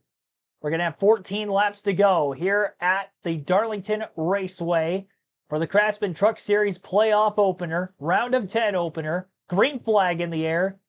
3 playoff drivers in those top 3 spots, 4 in the top 5 as we're back to racing. Enfinger spins his tires on the restart inside of row 1. Corey Heim takes control of things yet again out in front of the field into turns 1 and 2. And Hemrick, who has been great on the restarts all day today, short runs, is on the outside of Enfinger for second out of turn 2. He'll carry his momentum down the backstretch. Gets side drafted a bit, though, by Enfinger. Pulled back. Now into turns 3 and 4. Enfinger overdrives the corner. Slides wide. Too far wide. Loses that second spot. Now has to hold on for third. Giro up to 4th on the restart. Tyler Ankrum falls out of the top 5. And Ty Majeski, who was a lap down at the end of stage 1, is now up to 5th. He gained 3 positions with his pit stop. Great stop by the Thor Sport 98 team. Gets a couple more in the restart, and now he's up to 5th place. Ankrum's got to be careful here. Trevor Bain trying to race him for 7th. Gets the spot. 3 positions lost for Ankrum from 5th back to 8th on the restart. Raja Krug getting quite a few with the caution in the restart as well, up to 11th. He was back at 17th at one point. Timmy Hill into the back into the dozen spots at the top of the running order. 12th place for Timmy Hill. He's had a great day for that 56 team. Things settling in now with 11 laps to go. 3 laps into the restart, Hemrick a half a second off the race lead from Corey Heim. Most of the short runs that Daniel Hemrick has been good for have been that 5 to 10 lap stretch. This one a little bit longer than that. It's going to be tough for him to hang with Heim once we get into those final couple laps. But he should be able to at least put pressure on him up until that point, and maybe he can make a pass for the lead and then try to sit on it for the final couple laps. That would be the idea for the driver of the 19. Hemrick has 1 win on the season. It was back in Martinsville in the spring. Obviously 7 on the year for Corey Heim, going for number 8. And what is only the 19th race of the season. Riggs still in the lead lap, but in 20th place after having the lengthy pit stop. Right front tire failure. Obviously going to have to repair that damage while he was on pit road, even though he was in 3rd. Lost quite a few spots, but he is still on the lead lap. Corey LaJoie on pit road from 17th was actually inside the top 10. So LaJoie must have gotten against the fence a couple laps ago. He's on pit road. We do stay green. That bumps Riggs and Honeycutt up another spot to 19th and 20th, as well as obviously everybody else behind.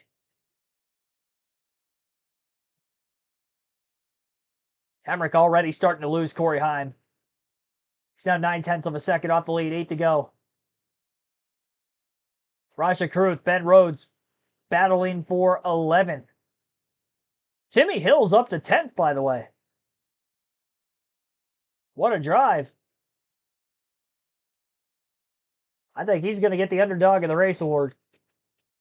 He's been pretty much around 12th the whole race, up a couple more spots late. LaJoie falling out of the lead lap from the top 10, and Timmy Hill takes over.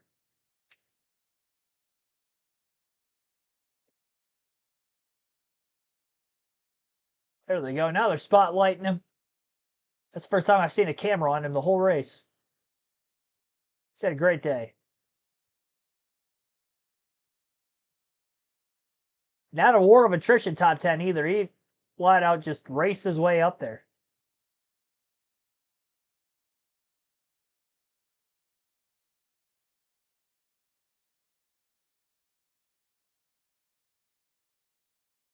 That equipment not to the likes of those that are in front of him, for instance, on this leaderboard. Even many of those behind him. 5 laps to go this time by. The lead for Heim is just over 1 second ahead of Daniel Hemrick. Hemrick picked up a little bit that last lap. He was about a 10th quicker.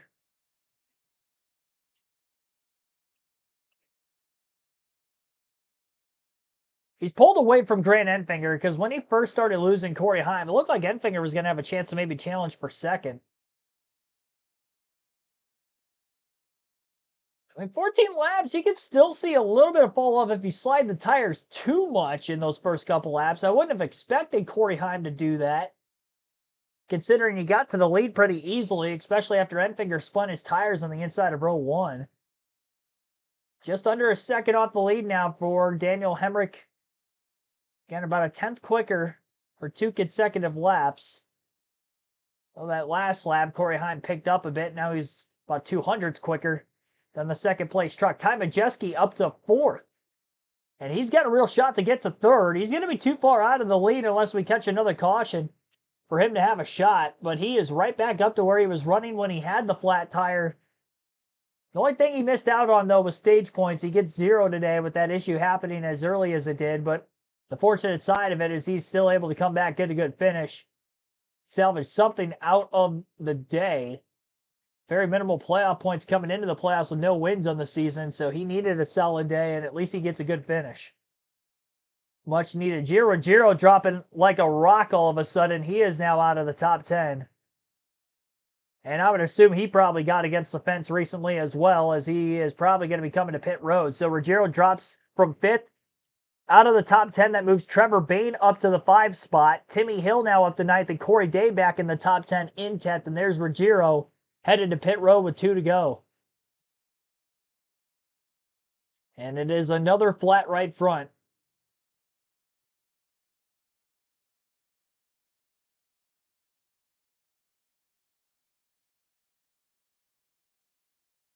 White flag going to be in the air this time by for Corey Heim.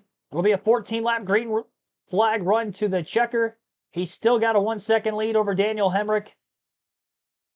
It is Heim time at 2 o'clock Eastern time here today. Great run yet again. He's going to end up leading the most laps in the race today second most laps in the race today. Lane Riggs led 71. It'll be 65 laps led as he crosses the checkered start-finish line for the checkered flag. And Corey Heim is a race winner again here in 2025. 8th win of the truck season in 19 races. And a berth of a round of 8. Man, I'm struggling here. A berth of a round of 8 spot to go along with it. Won a stage. Won the race at 6 more playoff points. Gives him 69 playoff points on the season. For when he begins the round of 8, and he's still got 2 more races in the round. He can go get more if he wants.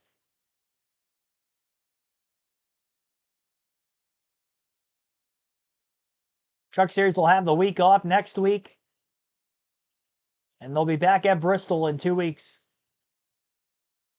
7/10 of a second margin of victory for Heim. Again, 65 laps led. Started 3rd. Wins the race. 9 lead changes. 3 cautions. Only 1 for incident, which was in stage 3. It set up that 14-lap sprint to the checker. 19 laps spent under caution. The 2 stage ends lap 45 and lap 90. And we finished under the regulation length of 200 miles, 147 laps this afternoon. 1 hour, 39 minutes, and 7 seconds total time on the race. This thing flew by. And we'll go through the rest of the finishing results to today's race after we get the interview with our race winner. Hemfinger was able to lead a lap under caution during pit stops. Back in stage 2, again, Riggs led the most laps, 71 laps led on the race. For him, 10 for Chandler Smith, real early in the going. And again, 5 DNFs here in today's race as well. Heim blew the rear tires off the race truck in the victory celebration with the burnout. As he checks the fake watch on his hand, it is Heim time as he wins the Sober Slammer 200 at Darlington. Fans excited, but Corey Heim's got a bright future in this sport. He's obviously dominating the truck series, but he's going to be successful on Sundays too. I love his demeanor. I love how he approaches the races, and I think that the kid has a bright future somewhere. Saw David Gilliland, co-owner of this team down there. It's got to be fun. Look at Corey's pointing out a kid he wants to give that flag to. He gets that helmet off. Caitlin Mincy is down there to hear from our winner. Yes, Jamie, well, it wasn't without some intrigue. Had a tire going down at the end of stage 2. Had to execute as well on that final restart. Corey, how did you and your team rise to the occasion to get this one? I don't know. We had that tire going down, like you mentioned, at the end of stage 2, and I felt it swing tight on me pretty quick. Luckily, it wasn't a complete blowout, or else obviously we would have been in trouble. But held with it, and I felt like the 34 and the 38, were really good all day. But I could make a little bit of speed on the wall. It was such a high risk play. If you scrub it, you saw so many people have those right front issues. So if you as much as just scrub the wall, you were in bad shape. So put a little pressure on the 34, and he got into it, and we were able to take advantage of it. So just so proud to be strike-on guys. It feels like I'm in a dream. Just eight wins this year is phenomenal, man. It's crazy to look back on, but we've also got so much to look forward to. So really speechless as far as the effort. Them and Toyota, safe flight. It's been an awesome ride, and we're gonna keep it going. You mentioned the 8 wins. Talk to your crew chief, Scott Zipadelli, about your talent levels, but he also mentioned the strength of this team. How special is this group? Yeah, it's just, I mean, it's a very, very, it's just a big blessing really to be with a group like this. I mean, I think it's every racer's dream to, be able to compete at a high level, but also just have a team that's capable to give you fast hunters every weekend. So I couldn't ask for more of this group. Made great adjustments all day, and frankly, my whole truck, full-time career has just been spent with these guys, and I've loved every second of it. Congratulations. Win number 8 for Corey Heim and company, advancing on to the next round here in the Truck Series, Jamie. Yes, Caitlin, a dream come true for Corey Heim and that entire team. Corey's average finish in his 3 previous races here at Darlington, 20.5. Wow. He's run a lot better than that, but hasn't been able to get it done. And today he blew that out of the water, getting the win for the 8th time, looking to set that record. And if not, maybe break that record as he advances to the round of 8. Corey Heim wins our first playoff race. Heim locks his way with a win into the round of 8 of the playoffs. Daniel Hemrick brings it home second, third for Grant Enfinger, Ty Majeski, fourth. Trevor Bain rounds out the top 5 and 5th. Bain, the highest finishing non-playoff driver. Then Tanner Gray in 6th, Tyler Ankrum 7th, 8th for Timmy Hill, and a photo finish for that 8th spot with Corey Day in 9th. Jake Garcia rounds out the top 10, sneaking in there late with the issues to both Corey LaJoy and Gio Ruggiero late in this race. Ben Rhodes finishes 11th, 12th for Raja Karuth, Connor Mosak 13th, Jack Wood 14th, Stephen Parsons 15th, Andres Perez 16th, Lane Riggs 17th, 18th for Caden Honeycutt, Dawson Sutton 19th, and Corey LaJoy in 20th. 19 trucks finished on the lead lap. Matt Crafton a lap down in 21st, as well as Gio Ruggiero 22nd, 2 laps down in 23rd, Spencer Boyd, 4 laps down, Tony Breidinger 24th, Bailey Curry 25th, 7 laps down, 19 laps down for Mason Maggio, 26th. Nathan Burke finished the race as well, 34 laps down in 27th. The 5 DNFs after that. Caleb Costner finishing 28th, Matt Mills 29th. Chandler Smith 30th after trouble early from the lead. Stefan Malozzi 31st. Clayton Green rounds out our 32 truck field. Thank you all for watching this afternoon's live commentary coverage of the Sober or Slammer 200 at Darlington. We'll be live for the NASCAR Xfinity Series race later tonight at 7:30 p.m. Eastern at Portland. And that will be a road course race again, 7:30 p.m. Eastern for that. We'll also be live for the NASCAR Cup Series race tomorrow, the Southern 500. And that will be at 5:30 p.m. Eastern, beginning with our pre-race show. 2 streams to go today, 2 streams to go this weekend, 1 more today on our triple header of NASCAR coverage on the channel. Thanks for watching, everyone. See you later tonight.